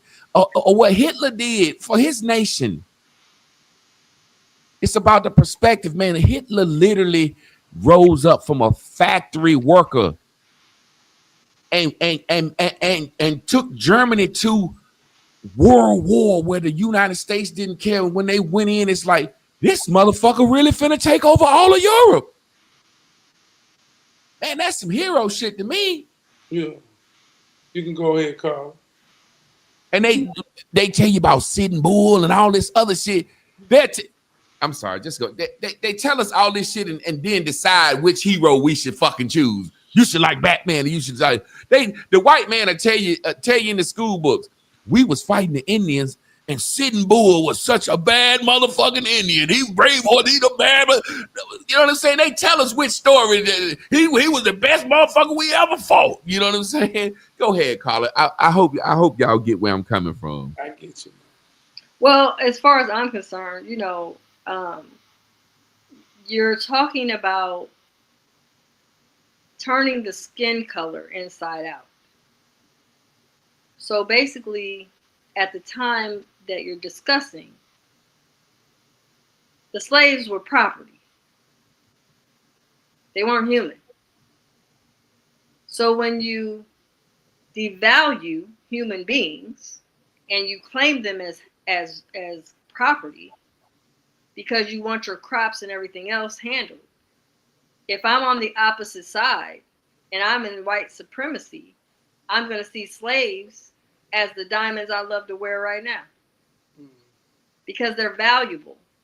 Why are slaves valuable for me? Well, as a white woman, I'll play that. I don't got to do nothing but take care of these babies, breastfeed them, and make sure my husband's cooked and clean and fucked good. So other than that, my only duty as a white woman, since we want to come from the perspective, is to make sure that these crops are taken care of, because these crops matter, because we have to have it cropped and taken care of so we can have our food. It's a survival tactic. So am I going to get upset about survival, or am I going to get real about it? The reality is it don't have nothing to do. See, people get caught up in what you're saying and they don't listen to nothing. We don't give a damn about the slavery stuff you're talking about. The truth of the matter is, Black people at that time were considered property. Period. 3/16 of a human being, I believe is what they call it. I love diamonds to this day. Diamonds they're valuable to me. So we'll just say I take that metaphor and I say, okay, this is what the black man or the black humanity meant for my value, for my children, for my family, for my legacy, is how many slaves do I own? Because guess Excuse me, what? caller. Do y'all hear that squeaking? Yes. Yeah, I've been adjusting my system. I think it may be on because it was happening before Trav came in. It stopped now. I don't know. It be going when you talking. That's what I was about to say. Talk, caller.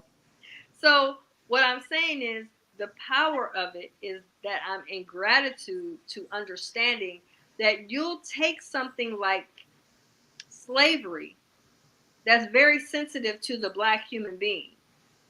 We have been taught for years that we are not human, that we have no value, that we're not worth shit.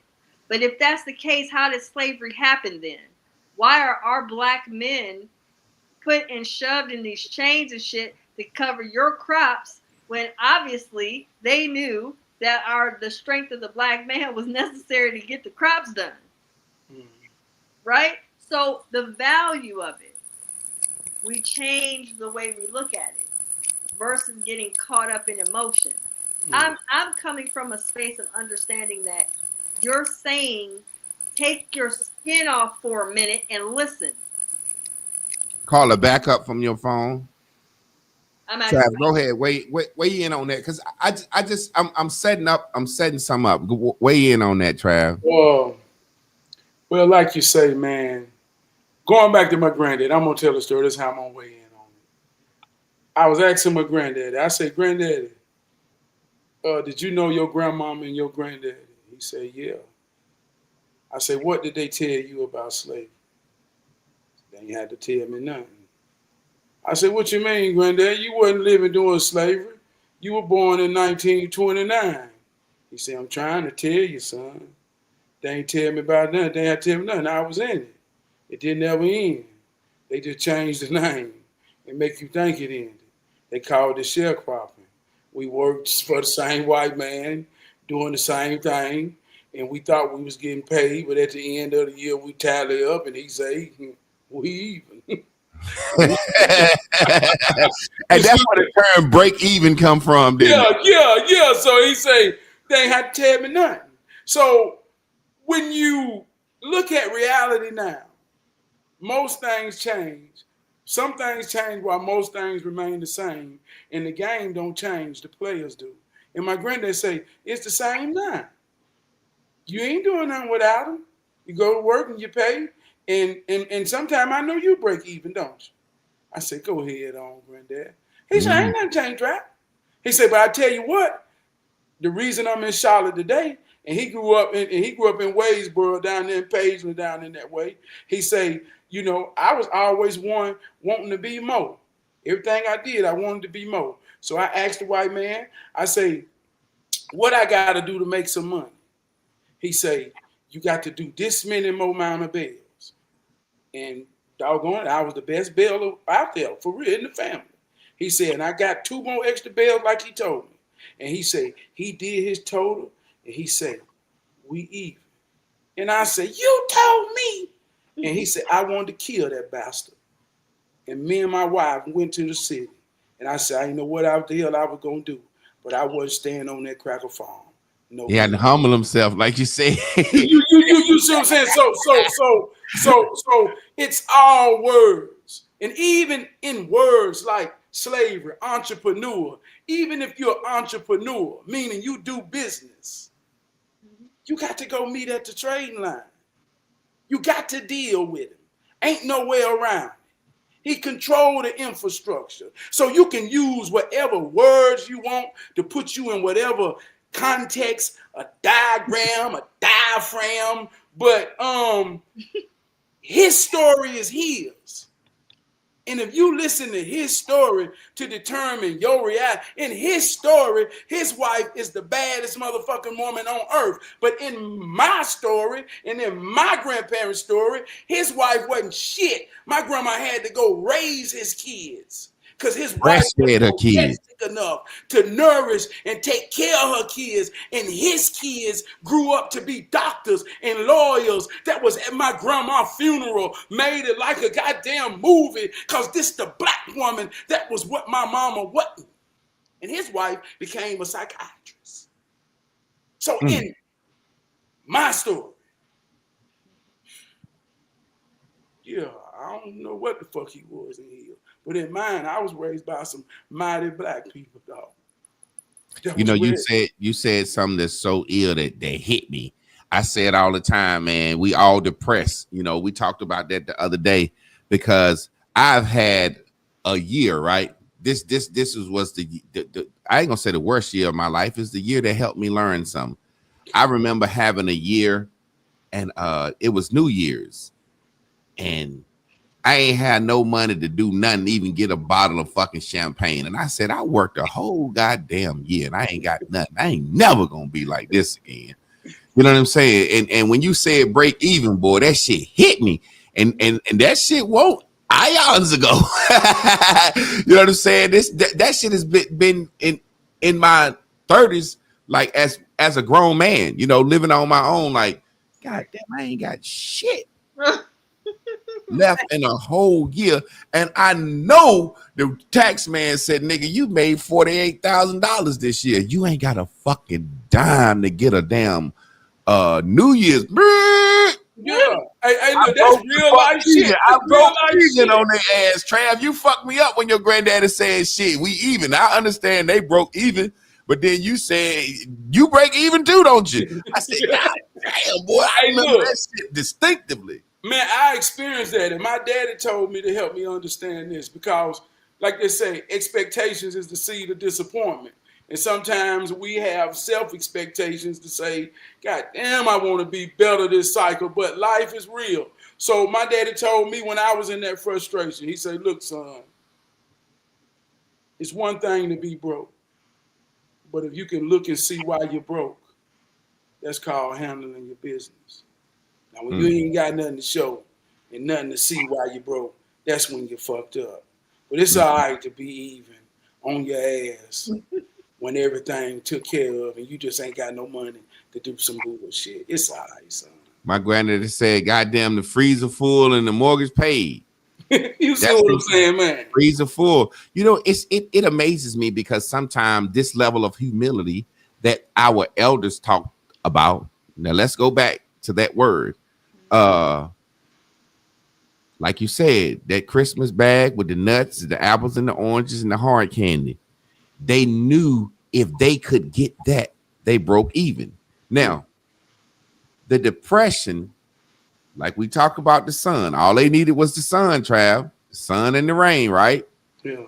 This depression, these things that we go through, these feelings that we go through is because I say all the time, we have a saying for this shit that's driving me crazy for years. You know the song I got, the bag. Yeah. The bag. We walk around as black people literally talking about a bag now. How I say in that song, how much money can you really have in a motherfucking bag? Just a couple of $100 grand, enough to get your ass laid in the sand. It's like saying our children and we as black people, not only do we want to break even and have some luxury, we want a fucking bag of money too. You get what I'm saying? When it said it's symbolic for I'm not happy with just breaking even. And what you say your daddy told you, if you broke and you can look around and the bills paid, the lights on, the car running, you got food in the fridge, you see why you broke. That ain't happen no more. They saying that that's humble. Where we at, breaking even and broke with everything paid, they say that's terrible. I need the bag. I'm chasing the bag, chasing the bag. Now look at words we say. We say we get up, we grinding. To grind something literally means take something that's big and make it small. Right. So mean, and the only way you can grind something is to continuously rub something on something over and over until you take something big and make it small. So we get up and we chase and we grind and we looking for this bag. How do we get our children to have a certain mindset like grandma breaking even and being broke, but shit taken care of? But you want to be a little above that. But baby, you that chasing that bag and that you see where I'm at. I think we put a lot of stress on ourselves because of simply not understanding that we are former slaves. That man, I mean, look, granddaddy, right, Trav? What's your granddaddy name? Call to shout him out, because really, we man, even if you doing more than breaking even, you really Ben Forte.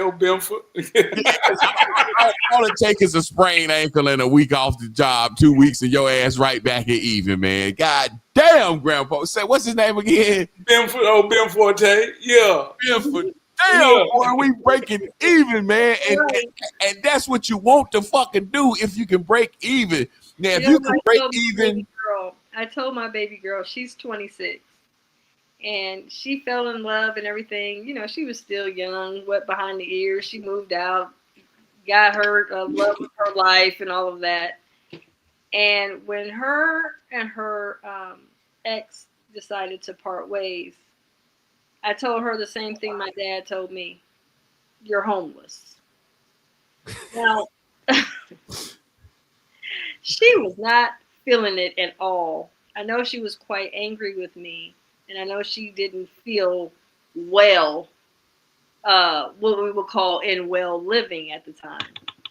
But I shared it with her to help her to see the importance of not giving up.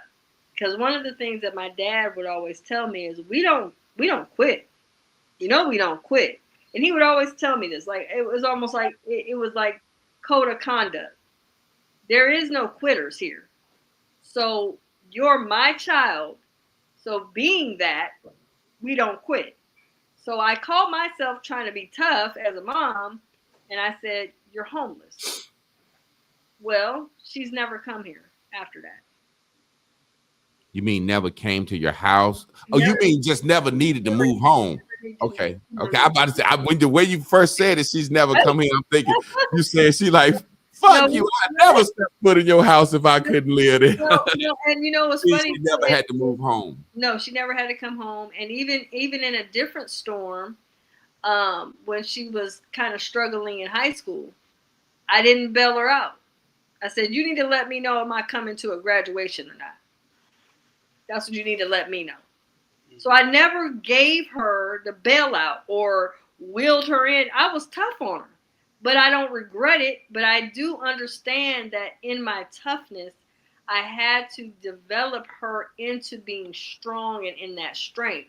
Because when she did end up getting into that rocky road and she did have to become a single mother, guess who she turned to? Guess who she started to respect? Guess who she started to mirror? She started to see, well, my mom, now mom, I respect you. I remember that, you know, you and I were toughing it out and stuff when I was little.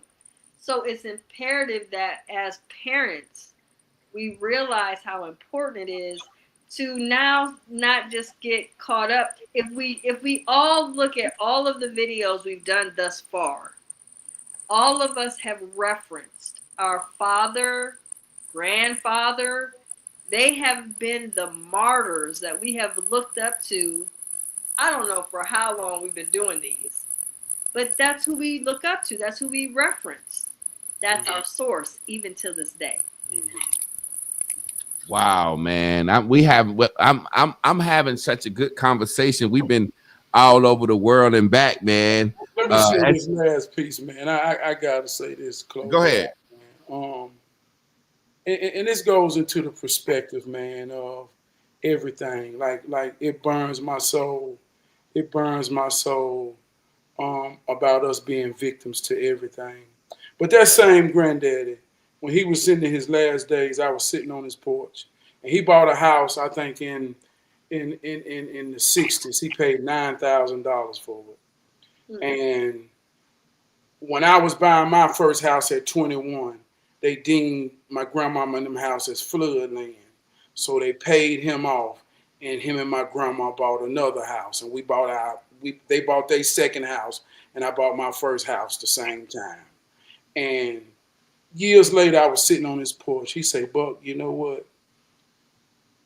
You ain't gonna never meet too many men in life that own 2 deeds to 2 separate pieces of land. He said, your granddaddy did that. I said, yeah, granddad. And so I'm saying this to think about it. When we think about our story, in the midst of someone born truly through Jim Crow, truly through telling me he experienced slavery that was called sharecropping, working for free. And at the end of his story, he could grasp and tell his grandson, I own the deeds to 2 pieces of earth that's mine. Yeah. I can say, how can we be a victim in today's time when I stay in a state where white people walk by my house as the #1 estate and have to wave at a black man? If there's any victim mentality, they got to sizzle in their goddamn mind and say, how did this black man become the premier with all of my fucking advantages? How is he setting the standard? How dare we be victims when we have strength? God damn.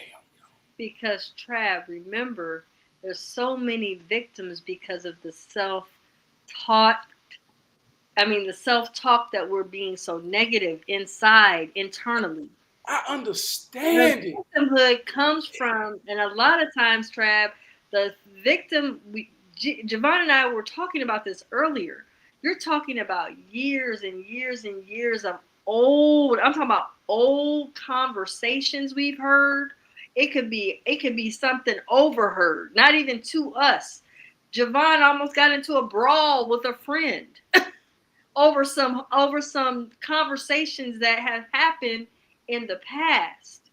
So it's the internal dialogue that's killing our soul and spirit, because we don't get into those conversations amongst like this and say, you know what, I do say this to myself. I do tell myself. Carla, you just said something that me and Trav went back and forth. We had this ultimate debate one night. He don't realize he keep and it's funny because we asked the crowd who won, and it was just ironic that we tied. Now we sitting here talking about our daddies and our grandfathers and shit. This man keeps saying, my daddy taught me, my grandfather. Now his grandfather, now you said we was talking about being humble. Granddaddy said, look, what I got to do to make more money? And the white man told him, pick 2 extra bales of hay. He worked hard as hell. And he's told him we even. So granddaddy wanted to kill him. Granddaddy left, went to Charlotte, owned 2 houses, which, as old folks say, sired your daddy, which black power in the 70s, then now you got a son. So there's 4 generations. And I was telling you about the value and the power of a father and generational shit. And you kept saying some shit like, yeah, but it don't matter. It's where you end up. This motherfucker, he just encouraging like a motherfucker. I'm like, nigga, you got a super fucking advantage. Oh man, that's deep. I feel you, man. That nigga, my granddaddy owned 2 houses, a former sharecropper. But I say that my defense was, even though I had an advantage, every man got the opportunity right now to be and create the advantage. That's Are you bringing Trey? Are you bringing Trey into the show? Is she coming? I told her she could. Trey Prue, you can come in. I put the links up there. All you got to do, I'm gonna put them again. Hey, let me say something real quick since we were saying that, Trav. And when you say one of the biggest things that the guy Charlie Kirk was on the hot seat for, I remember when he was at Wisconsin University. It was this young white boy, and he was talking, and he asked the white boy what. He was talking about white privilege, and he asked the white boy, what can you do now in this day and age that a black man can't do? Oh, I saw that. That's one of the biggest things. So Trav, you really saying what he's saying. That's really what you just said. You said you got the premier house on the block. You know what I'm saying? The white folks got to walk by and wave at you. You know what I'm saying? With the premier house on the block, with everything you done been through, your grandfather was a sharecropper. You see what I'm saying? Yeah. So it's something that has been intertwined from the generations. You see what I'm saying? Yeah. That's what I'm talking about. That statute, that standard of virtue that will get us here. Yeah. Sometimes I think we so free and revolutionary and RBG and Black Power that we don't realize, hey, everything that you just said that you and your grandfathers did and your father did and you and what you're going to instill in your son, it's all white men is trying to put in their sons too, man. The same thing. Yeah. The truth. The truth is universal. It ain't white. It ain't black. It ain't. It's how it works. Did you get it to her, Javon? You need me to do it. Do y'all see it? I'm putting the link in. You somebody put the link in there. What is she on? She on Facebook. I got the link in here. You know what, Trey Prue? I think Facebook might not let you hit the link. Go look at Trey Prue. If you want to come in, go to YouTube and click on the YouTube link.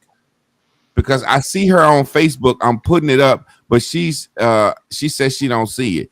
If you go to Javon's M. Clark Aggressive Church on YouTube, you'll be able to click that link. What I think it is, StreamYard don't let you stream, don't let comments come from your actual Facebook page. They let comments come from like a business page or one of those group situations. So Trey Prue, if you can switch out to YouTube, you can go to this is being live on my Modern Masculine Man YouTube and my Javon M. Clark Aggressive Church, and then you'll be able to click the link. But yeah, you know, Trav, that's pretty much what you're saying. And I remember saying a while ago, the only privilege the white man got over the black man now is when he leave the club drunk, the police won't shoot him. I want to talk about real quick institutional racism and what that actually is. When they had signs up that said blacks back here, you can't work here, motherfucker. You can't eat here. You can't do this. There were laws in place.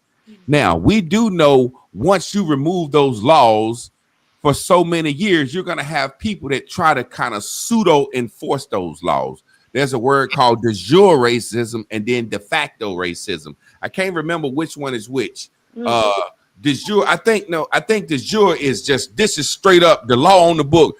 No niggas inside. De facto racism is we ain't letting no niggas on the golf course, but we ain't got no rule, but we gonna keep y'all ass out. I think that's what it is, or either it's vice versa.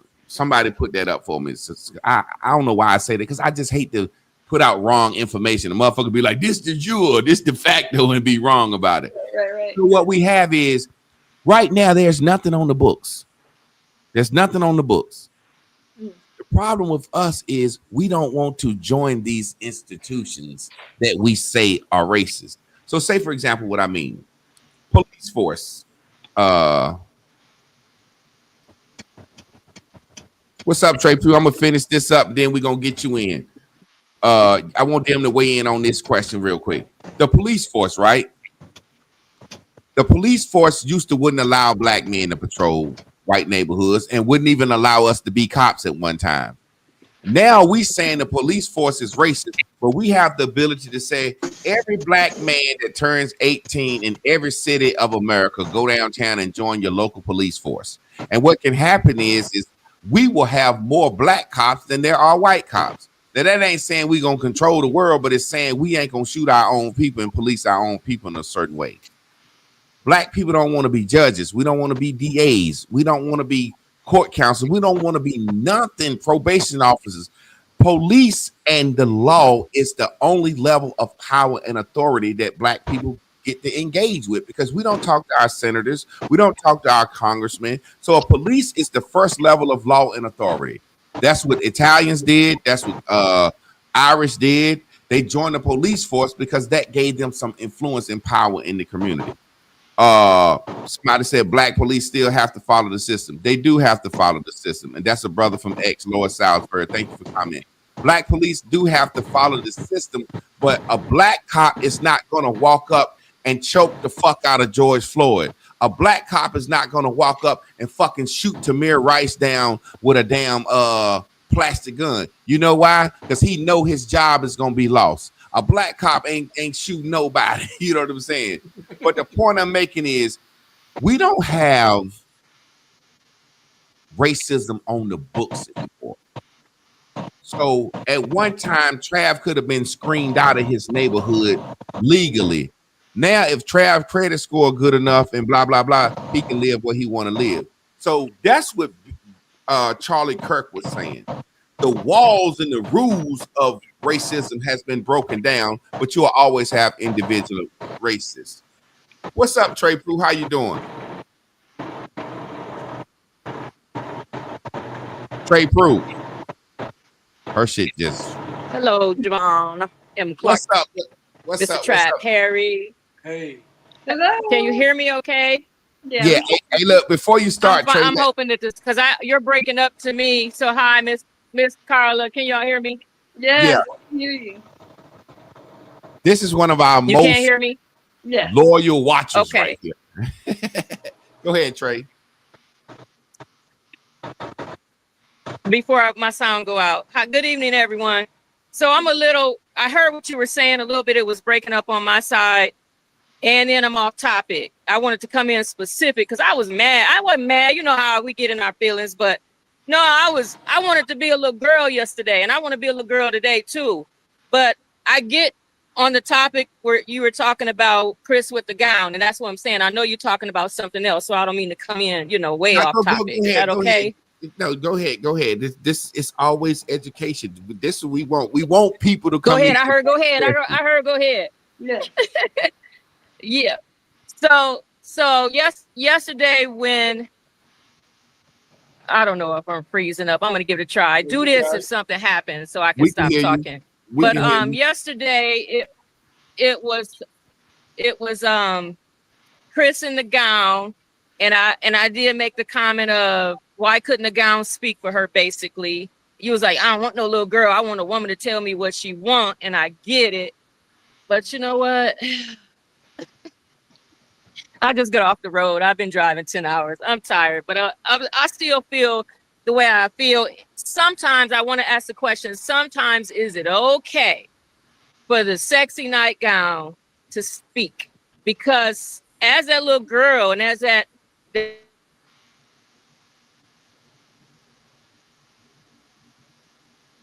She breaking up. I'm gonna explain her situation until she come back in. Basically, real quick, and Trav, you weigh in on this too, and Carla, I want you to weigh in on this too, because like I say, it's caveat, but we gonna answer her question because she's one of our most loyal followers, and it's a real question. Long story short, I'm in the studio making a song. I had to be to work at 10 o'clock, right? All right. I had to be to work at 11 or 10. I can't remember. But anyway, I'm in the studio and I'm making a song. And Trey, I'm about to bring you back in and let you ask your question. I'm in the studio. I'm making a song. Chris walks through the house with a nightgown on. It wasn't a lingerie. It was just a nightgown, like a little muumuu, but it was open. I could see her body. And she walked through the kitchen and got some water, some blah, blah, blah. And I'm in the studio. When I get out of the studio, I got a certain amount of time to take a shower and go to work. When I get out of the shower, she said, Dag, I wanted to have sex, but you was in the studio. I said, well, why you ain't say nothing? You know what I'm saying? I would have stopped doing what I was doing. She's like, because I ain't want to mess up your studio time. Trey Prue said the nightgown should have been the sign. Let her back in and talk on it. But I explained just in case she breaking up. Go ahead, Trey Prue. I explained the scenario. Explain why you feel like the nightgown should have been the sign. Hey, I'm trying to walk away from the buses. I don't know. I think we can hear you now. If we can't, I'm sorry. I really wish. Yeah. Okay, do this again if I need to stop, because last time I disappeared. But Okay, go ahead. We can hear you. He was here, and I heard you respond. But I wanted to know, without being outside of your teaching, because as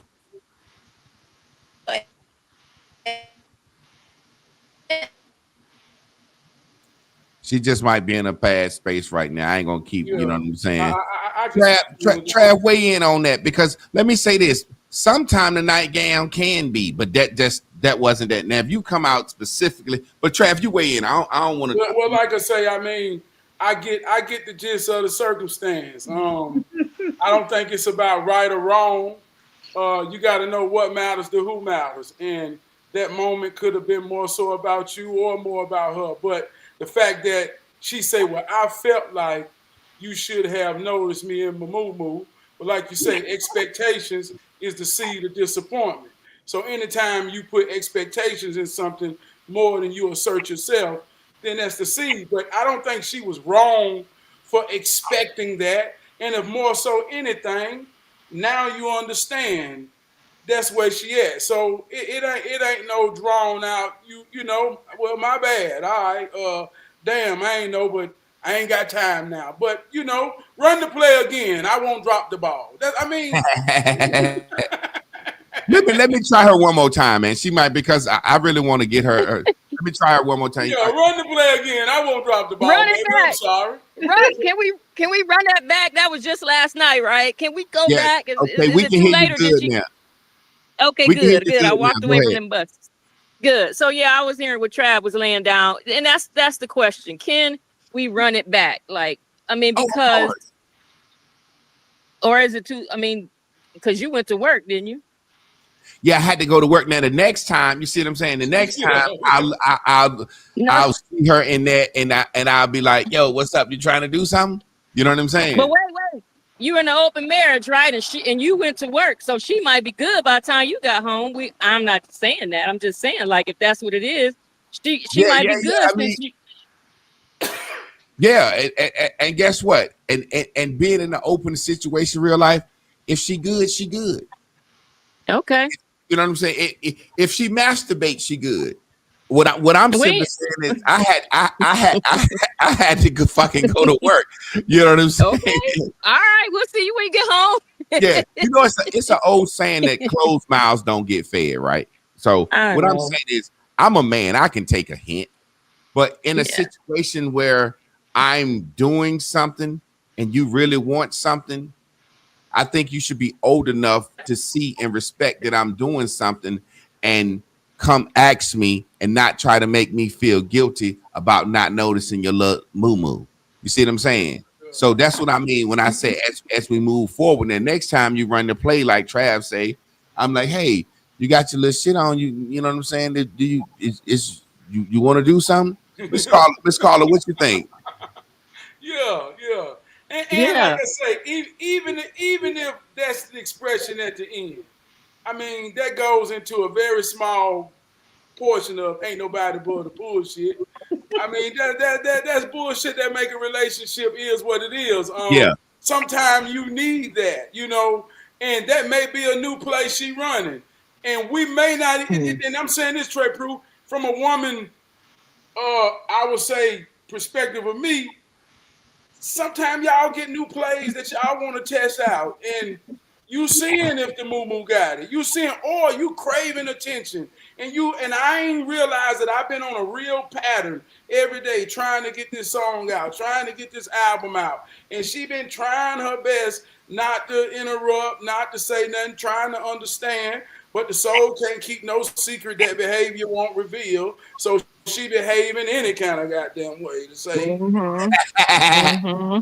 Flipping upside down and putting shit on that she normally don't have on. That ain't wrong. No. Hey, what you think, Miss Carla? Because sometimes I think, in my personal opinion, as a man, a lot of times we initiate sex, or when a woman initiates sex, it's not walking up to a man, start kissing and rubbing on him. It's like her saying, you know, I want some tonight. I feel like that's pressure on me. So in my personal opinion, I told her, I said, I wish you would have just walked up behind me and rubbed me on the shoulders. Mm-hmm. See, you see what I'm saying? We both can have an opinion about the thing.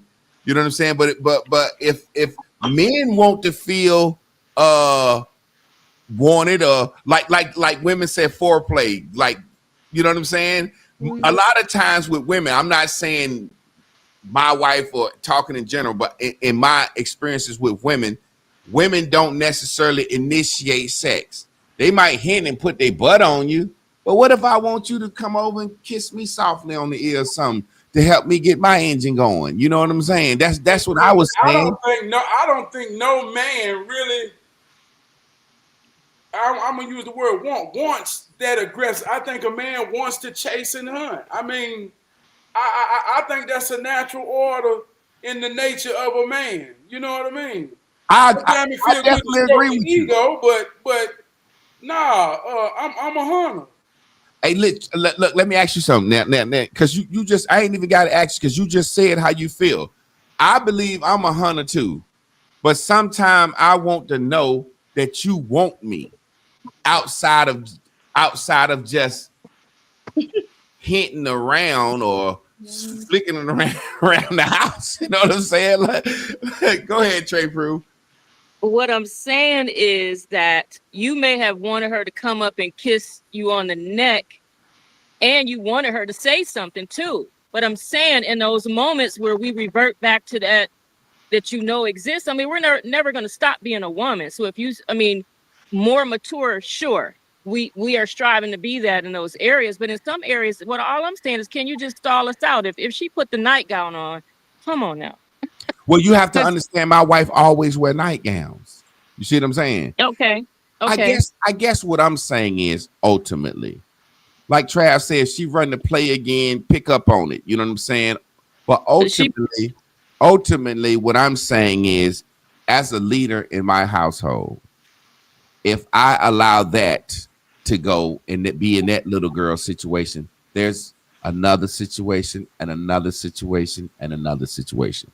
I'm saying ultimately, adults should be able to express openly what they want without fear of rejection or fear of anything. That's what I'm ultimately saying. That's not saying that I'm not a man, that I can't pick up the signs on my wife. You know what I'm saying? I literally won't stop and shit to finish this song. Literally. You know what I'm saying? But if she would have touched me or said, hey, then I might have stopped. But at that time, the nightgown in your body wasn't more enticing than the song.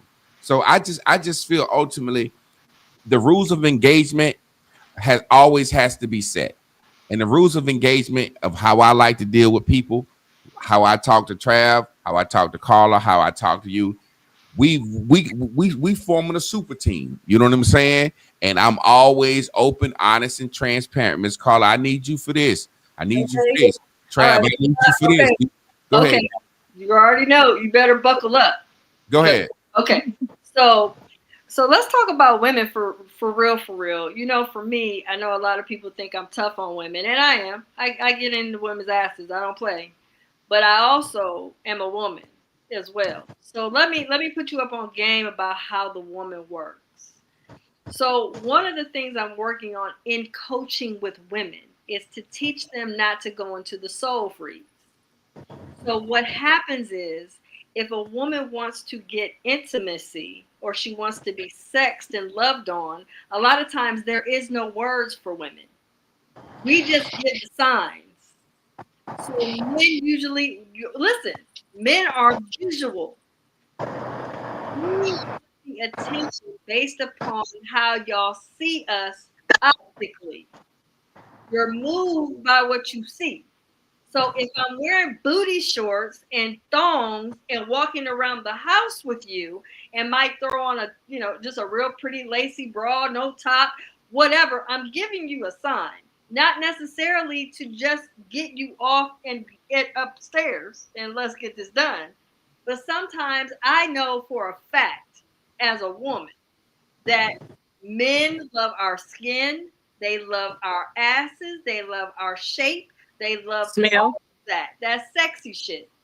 So in the midst of all of this, as a woman, you guys are going to be moved when you see a little leg, a little thigh, a little ass. That's just what it is. Y'all are into that.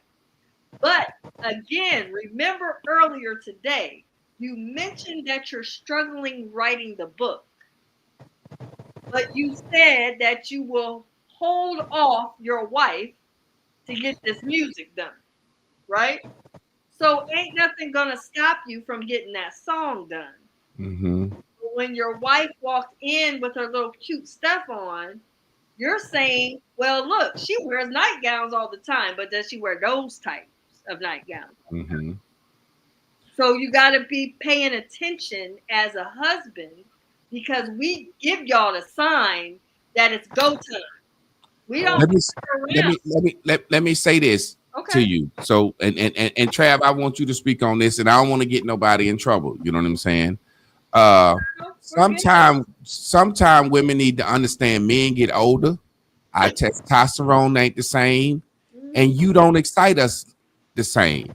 So walking through the house just with a nightgown might not been exciting enough for me to what I'm doing right now. You see what I'm saying?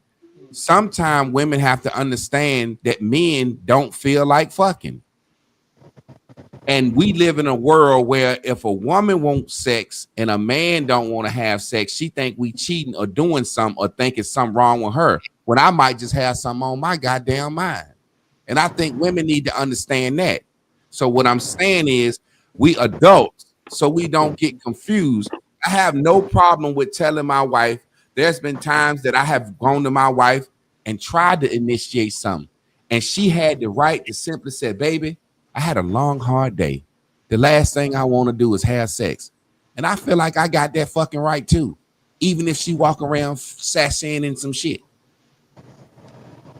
Well, what I'm saying, I understand. No, I understand. What I'm saying is, I understand you perfectly. Right. But what I'm saying is, ultimately, if we choose to say, hey, listen, always be willing to communicate effectively, regardless of the situation. Mm-hmm. Everybody deserves the right to say no. I had a joke in my comedy show. As a man, you can't tell your woman no. Mm-hmm. Because they feel a certain type of way. And my mama, it could be my mom's fucking death anniversary. Yes. So what I'm saying is, Carla, don't get me wrong. I understand you perfectly. Mm-hmm. I understand you perfectly. This was just one of those situations, you know what I'm saying? But Trav, Carla, I mean, you go ahead, respond. Let me finish this one thing. But for me, so you know, my partner and I don't live in the same, we don't reside in the same spot. So I can't just push my ass up on him. Yeah. But what I can do is notice if some days he may not want to, because he's trying to get the hell up out of here, because he knows you're not going to go laying down and nothing's going to happen. It's going to happen. So he'll leave, right? Then I might feel away or feel, you know, I might feel, because I'm like, I am usually more sexually charged and hungry because I'm always on that. So he's like, well, I'm going to go ahead and head to the house. Now, all of a sudden, energetically, I'm all cool because I'm thinking it might be tonight. I might get it. And I don't. The decline of energy goes quick. And then he'll call me on his way home. Now, why are you calling me? Because now I'm agitated because you want to make sure you ain't mad because you ain't getting no dick. Right, but I was upset. And it's a pressure. I'm saying it's a pressure for us to perform. I know, but that's what I'm telling you is we are women. We don't have the dialogue y'all have, because as women, we can't just say, "Hey, you know what? I really want it tonight. I don't want." Caller. I ain't never did this on a live.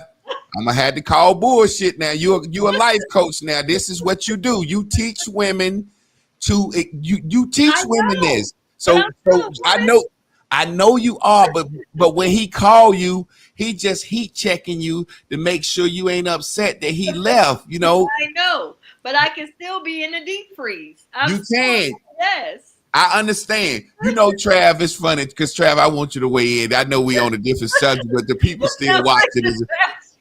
The funny thing is, Trav, I want you to weigh in. It's like, why we can't just have a day where we don't, you know what I'm saying? She like, well, I'm a woman, you should just understand. What about the days that we want some and they got a headache? And I'm like, I'm a man with a dick. You should just understand. You know what I'm saying? We should just understand them. That's what I mean when I say clear-cut communication always. But Trav, what you think? Well, like I said, they're like my wife in the back, nigga. I ain't saying shit. Hey, look, no. I still say the circumstance or what it sounded like the situation was. I mean, you was into the song, you had to be to work, you ran out of time. Man, I ain't trying to be late. The only other option was, all right, come on, let's hit it right quick. Goddamn, I got enough time. Goddamn, but I can't function like that. But hold on. Listen to what I'm saying. I'm saying that's the only option. Or I ain't got time. Or I ain't in that space. That's real. I mean, that's real life shit. I mean, this is real. It's an understanding that goes with that, man. You bullshit. She gonna cuss you out. She gonna say what she gonna say, but that's real life shit. But I also want to say this too. I always say if you know how it works, you can make it work, and you got to know what matters to who matters. So it's like confidence, insecurities. It's a certain confidence that a woman has in her home where there's no humbleness. It's a certain confidence that a man has in his home where there's no humbleness. When his mind says, I'm finna go turn the knobs, and it comes on like the stove. Mm-hmm. I mean, that's a real thing. And that has to work in her mind. And when the stove come on and you realize that the meat ain't unthawed, you say, well, goddamn, hey, look, yeah, but you know you can turn it on, baby, I'm late for work. And if you going through something or she going through something, then that's understandable. But that's just like a man saying, like some men got to go lay down, get 3 no's, 2 hand smacks, in a foot rub for the magic door open up. And at some point, he got to realize that's the goddamn code. And if he don't never realize that's the code, she be over there, man, like, damn, this motherfucker don't know. I just want to feel like I'm worth the chase. You see what I'm saying? So it's all about how it works. It ain't no logical way or to say a nigga got to know when the moo in there. You know what I mean? You know what I mean? Let me say something, and I want to ask what y'all think. I'm sorry. Let me say this, Javon. Yeah, maybe she should have goddamn put one titty out in the t-shirt. Yeah, she had this shit on and it was open. It looked good. I looked up like, oh shit, my baby looking good. I'm saying. What the hell you doing? You know what I mean? What it looked like. Ain't no telling where to go, but you know. Hey, let me say something real quick. Carla said something that's so real, and I got to fuck with Carla for a sec, because Carla, you know, I expect you to be the one to understand, and when the man called back just to check to see if you good, to say, yeah, baby, you know how you talk. Yeah, honey, I understand. You left because you wasn't in the mood. I'm not upset. It's almost like, as a man, I guess women bear the brunt of certain things for us too. But almost as a man, I feel like we bear the brunt. It's like, how can I say this? As a man, the experiences I've had with women in general and being a married man is we learn how, like he said, to turn the stove on, right? Mm-hmm. And some of it is by practice, but a woman will tell you, nah, that ain't it. Hit that switch over there, blah, blah, blah, blah, blah. And so we kind of listen and learn, you know what I'm saying? In my experiences, like I said with Carla, you know, we joke all the time. Do you like the fried chicken? It's a little salty. Well, I'll never cook fried chicken for you again. So my experience with women, when I started to tell them, hey, this is how you push my buttons and turn my stove on, they be like, well, if you don't like how I turn you on, goddamn it, I ain't got to. Women don't take a lot of instructions. I've been told, you know, just jokingly, be like, hey, look, suck it like this. Suck your own damn dick then if I got it. You know what I'm saying? You know, Javon, man, you taught me this, brother, and it's something real right here. This something real. You said that a woman really also wants to have sex 2 times a month. and that's when she ovulated. And you said in between times, she having sex more likely because she like you and want to please her man. And that's some real life shit. And I say it's real life because if you really pay attention, which your attention is the most powerful thing you can pay, you will see that cycle in your woman. Because my woman love me and want me, and I know how to turn her on, I'm granting access. But there's a cycle in her nature where that motherfucker fire burning. And A real life cycle. And if you understand that cycle and Trey Prue, and you in tune with it, and that's a representation of the moo. You understand. You see what I'm saying?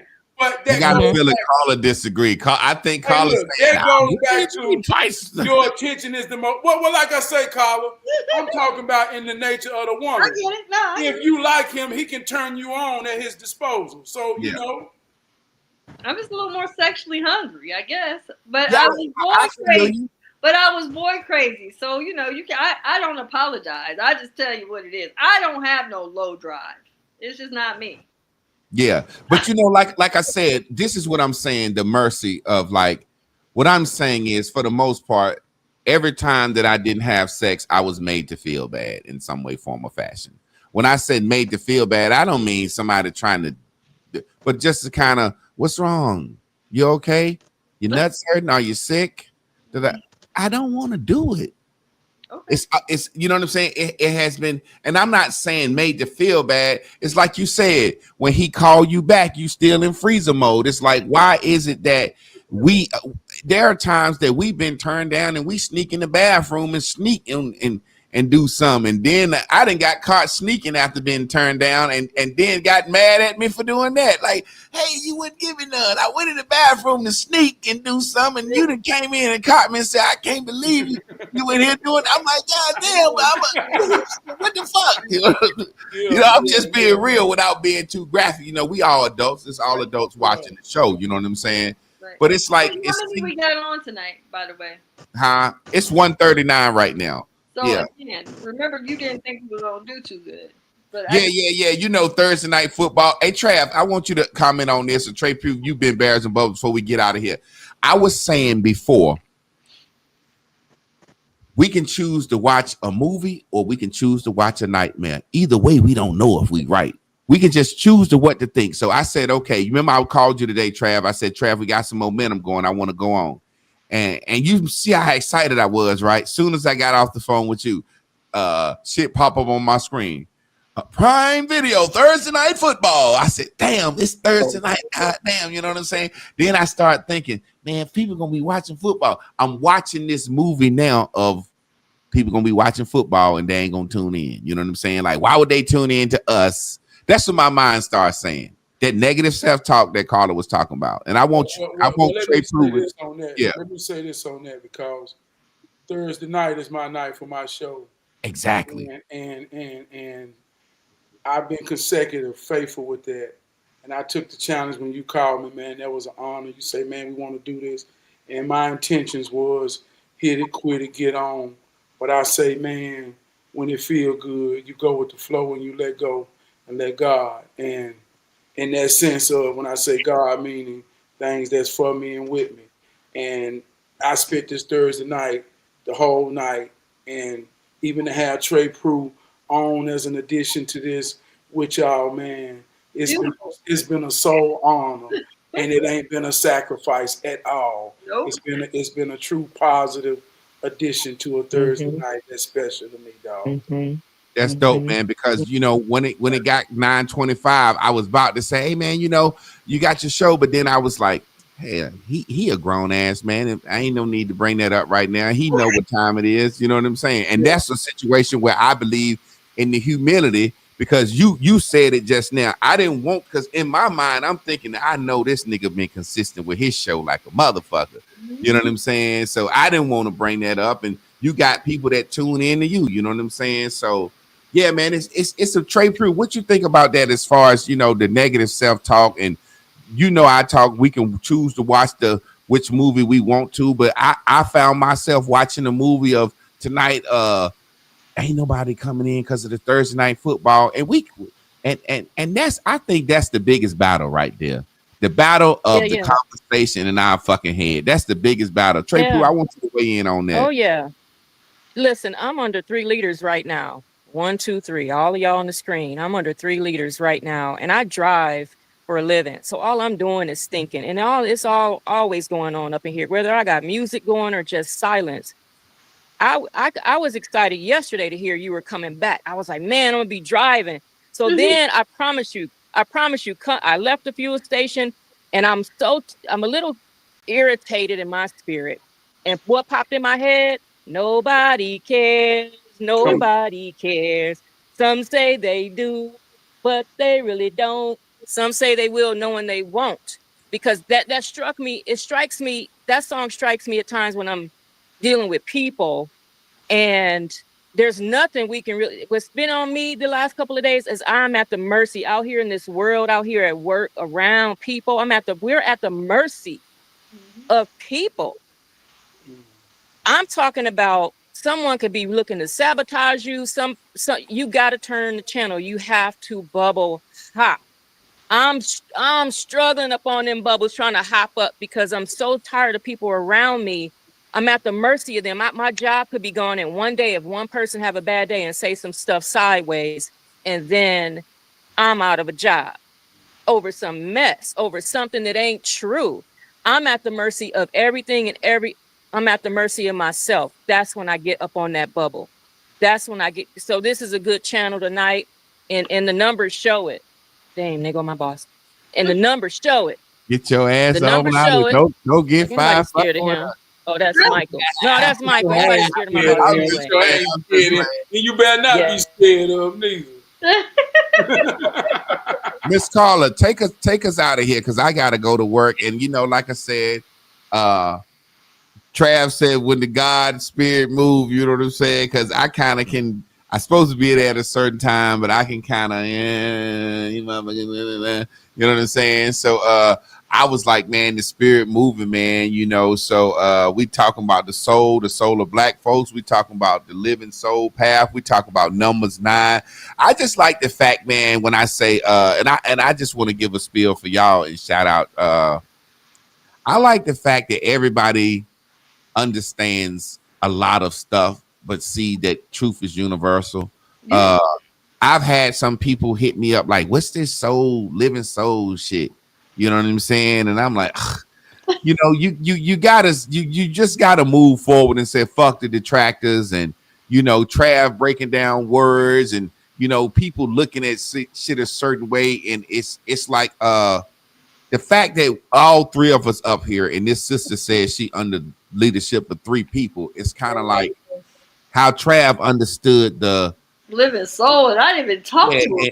And weighed in on the number 9 and the fire. You know what I'm saying? The sun is the fire, and we take the sun and the wood, and we make heat and eat. We slaughter during the winter. You know what I'm saying? And these numerology, I mean, it's a lot of stuff I don't talk about because so many people have fucked up good universal truth with pseudo bullshit. You know what I'm saying? So I'm just glad that we all got the same level of understanding about certain things and can kick that judo in different ways without somebody saying because introducing y'all to my platform, just being honest, I always be honest with y'all. Some you got people saying, y'all, what's up with this soul shit, nigga? You ain't in church. I'm like, if either watch or buy. This is where I'm going. We talking numerology. We talking what we know is universal truth, and universal truth comes in all different packages and all different languages. There's a creation story with a fucking flood in every goddamn society. So you know what I'm saying? I just appreciate y'all for coming on and fucking with me. I want to appreciate all of you because I've been behind the scenes helping you and Trav with your show, and it's just very honorable to be amongst the 2 of you because you guys are powerful Black men that I'm just really in honor that you guys support and you guys accepted me, and it's been a journey because I'm trying to make sure that I'm not putting all of my what I would say, influence all over your show. Because you and Trav have your own stuff. So I'm like, I just want to make sure that I honor what you guys are, what your flow is, how you guys are drowning into y'all's own, I would say, identity in the, Tough Talk Tuesdays. And I love it because I didn't meet either one of you physically yet at all. So it's been honorable to see the energetics come to be on the banners. That's how I got to be also in awe of both of you. So I'm just in honor of that. But with the Living Soul, it is just a guidance system. People that are a little bit intimidated by it is because it's different. Yeah.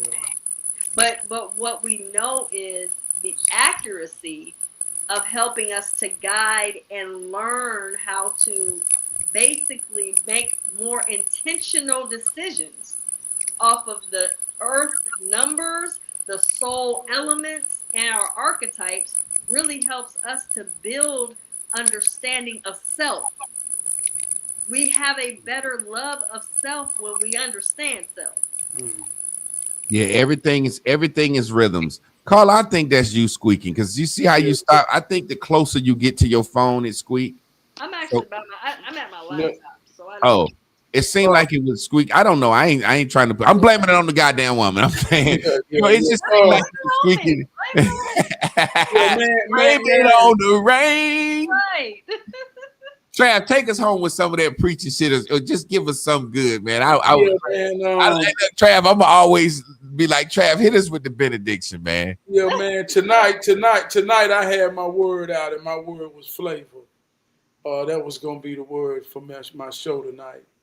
And as we talk and as we summing up, I heard a saying in my mind say, you got to practice what you preach, and you got to be what you teach, and to represent one of some powerful different flavors of truth, understanding, genuineness, souls that's giving something to the world that we all know is bigger than us.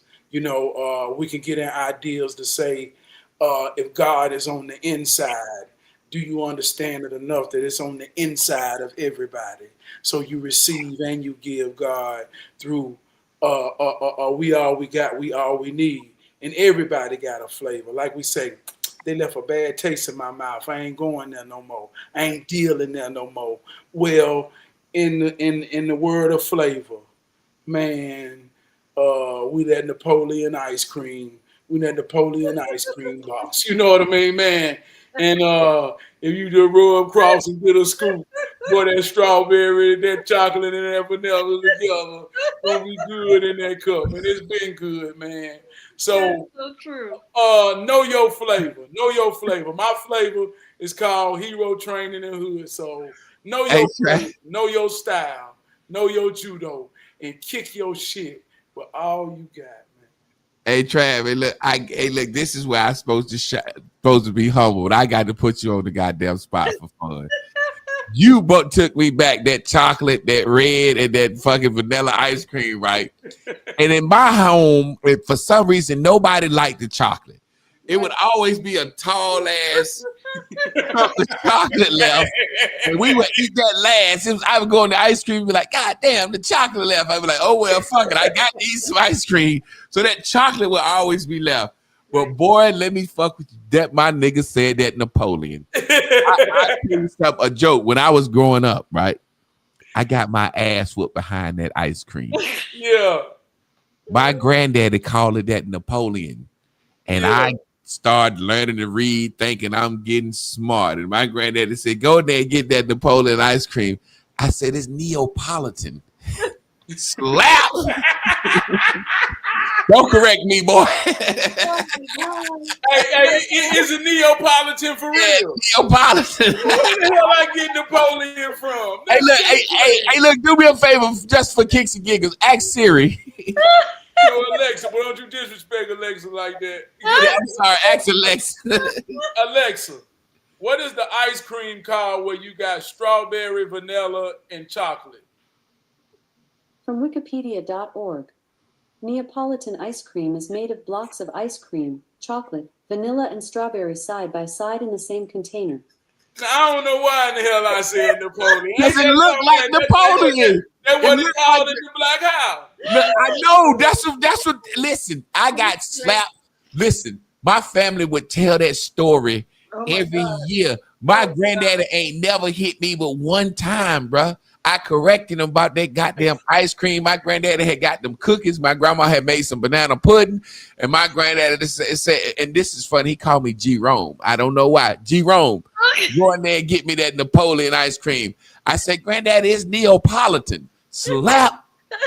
He didn't even care whether I was right. Boy, don't correct me, goddamn. Hey, Javon. And I put a real second of thought in trying to make sure I got it right, too. I ain't pushing with you.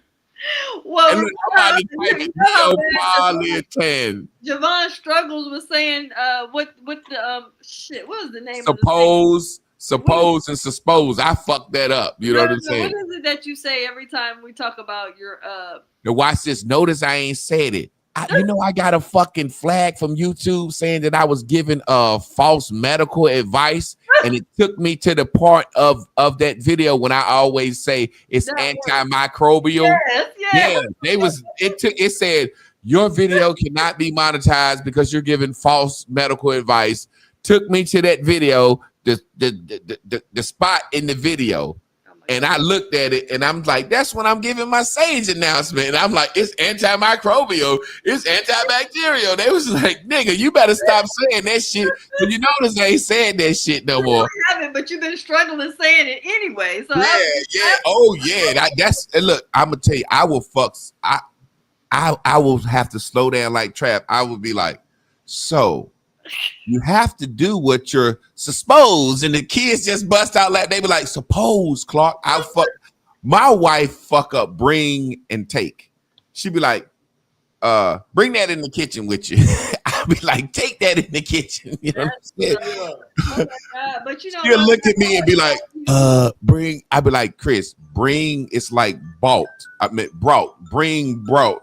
But I told you, I said you were a wordologist, so it's funny that you struggle with that word. But you know what though, man, that's a powerful thing because my grandma couldn't say no T. Every T she said C.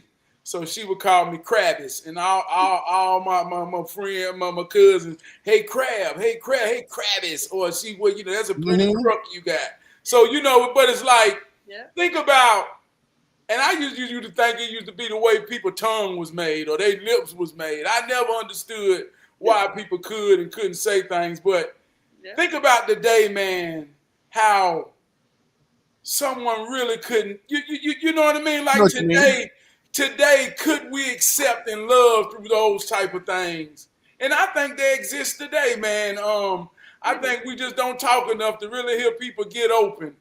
And they say shit from there, Well, you know what they mean. I give you a perfect example, and I wanted to say something to my grandfather about this, but after he smacked me over that Neapolitan ice cream, I never said it. Now watch this.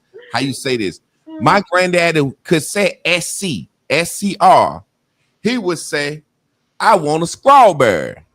SCR, strawberry. And but watch this. He could say STR. He would say screwdriver. So we know he can say ST and SC, but to him, it's not a strawberry. It's a strawberry, SC.